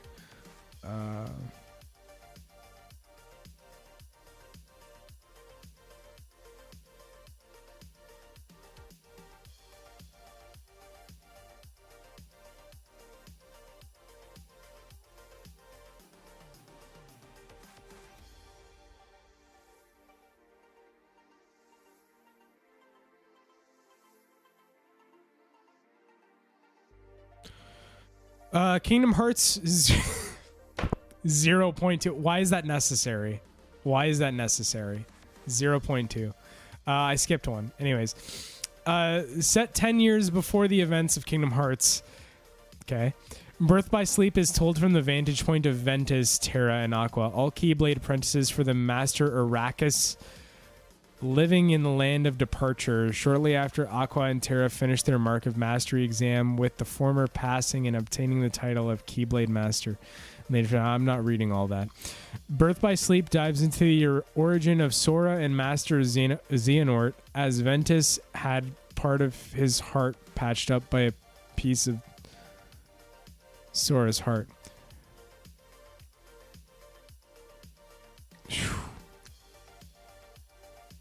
Next entry. Fragmentary Passage. Although it's safe to say Fragmentary Passage before the first Kingdom Hearts game, it acts as an epilogue to Birth by Sleep. Which one was Birth by Sleep again? Birth by Sleep. It was this one. As Terra bestowed the... Okay. So this one is it's an epilogue and a prologue to Kingdom Hearts 3. However, the story for this game begins shortly after the events of Dream Drop Distance, because King Mickey tells the story of how he came across Aqua in the realm of darkness to Riku Kairi and Master Yen Sid. Okay, next one. 5, Kingdom Hearts. That's the next one in the series. Kingdom Hearts is the first one in the series, and it is the 5th game in chronological order. How does that work? I don't know. Kingdom Hearts Chain of Memories, very next. I already knew that.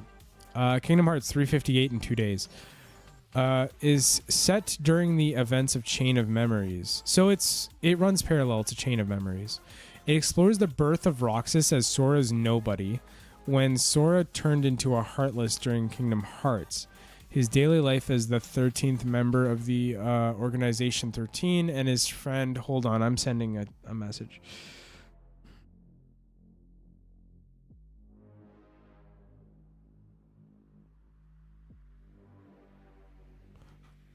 Fun fact, but not precisely fun, 358/2 was dedicated to the memory of Wayne Allwine, the voice actor for Mickey Mouse, who died 12 days before the game's release. Poor guy. Rest in peace, King. Kingdom Hearts 2. Game begins in Twilight Town, where Roxas enjoys his summer vacation with Hayner, Pence, and Olette, having no memories of his time with the Organization 13 or Axel. Yeah, I'm familiar with Kingdom Hearts 2. Kingdom Hearts Recoded. What is this? Released as an episodic mobile game called Coded in Japan. Okay, next one. Dream Drop Distance. To prepare for Master Xehanort's return, Master Yen Sid proctors the Mark of Mastery exam to Sora and Riku in the most unconventional way possible, sending them back in time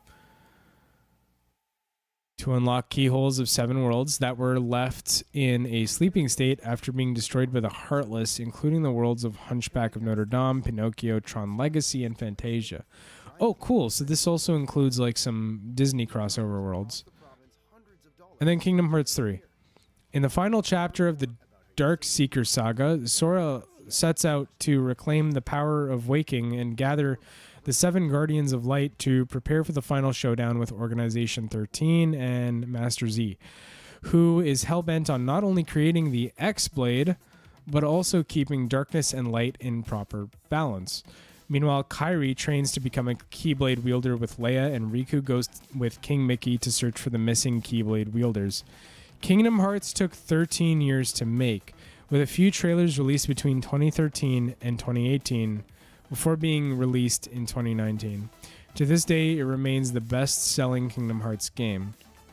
Okay, and then right after, which I don't really understand how games that were released before come after Kingdom Hearts 3. I don't understand how that works, but Melody of Memory is a rhythm game. Oh, cool. To the beat of every song in the series. That would be fire, actually. So I understand why that comes later now, because that would actually be really cool.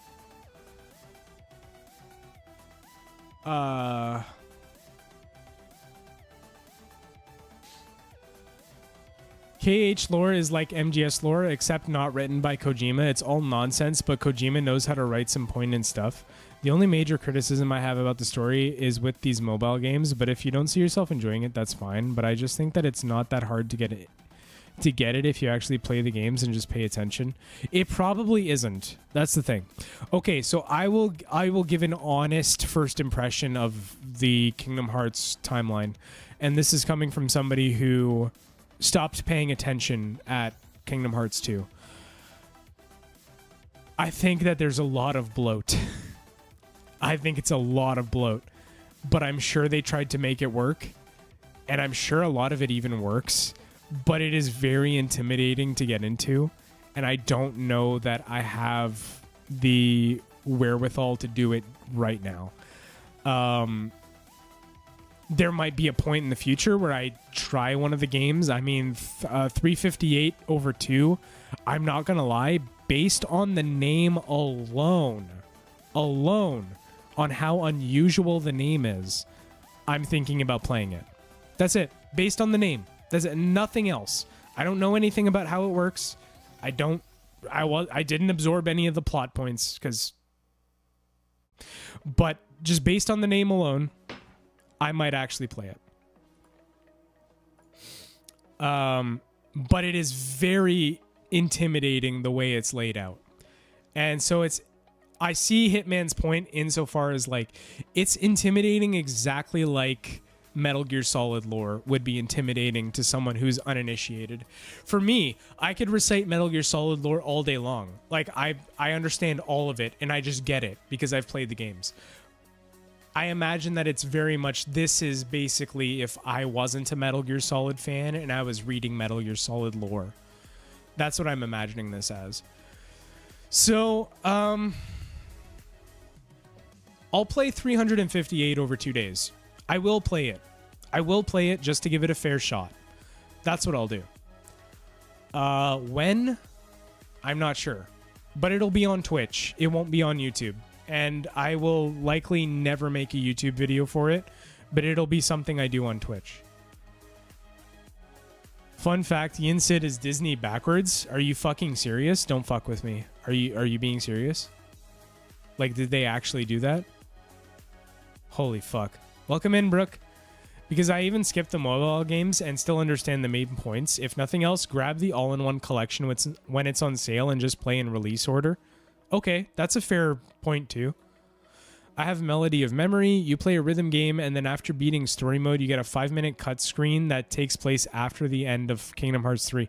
Oh, so that's why it's placed after. Okay. Despite what some say, Days is goated. That's kind of what my understanding is, because I remember a lot of buzz around 358 over 2 days.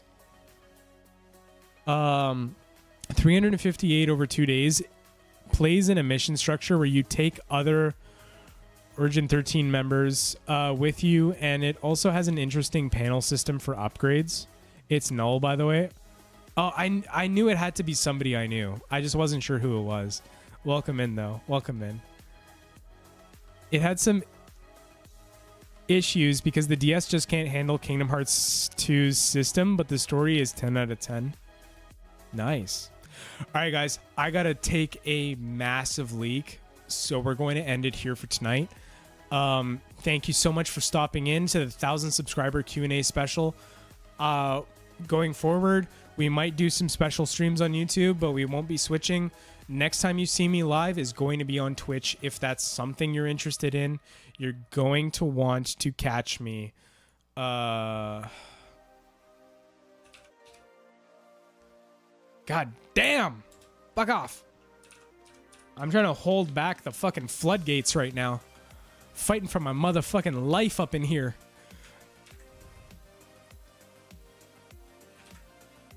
There we go. If you want to check it out and you haven't been there yet and you've just been lurking, there it is. That's where I'll be live next. Otherwise, I'll see you guys later. I gotta take a piss real bad. Peace. Take care. Brush your hair. I'll see ya. Yes.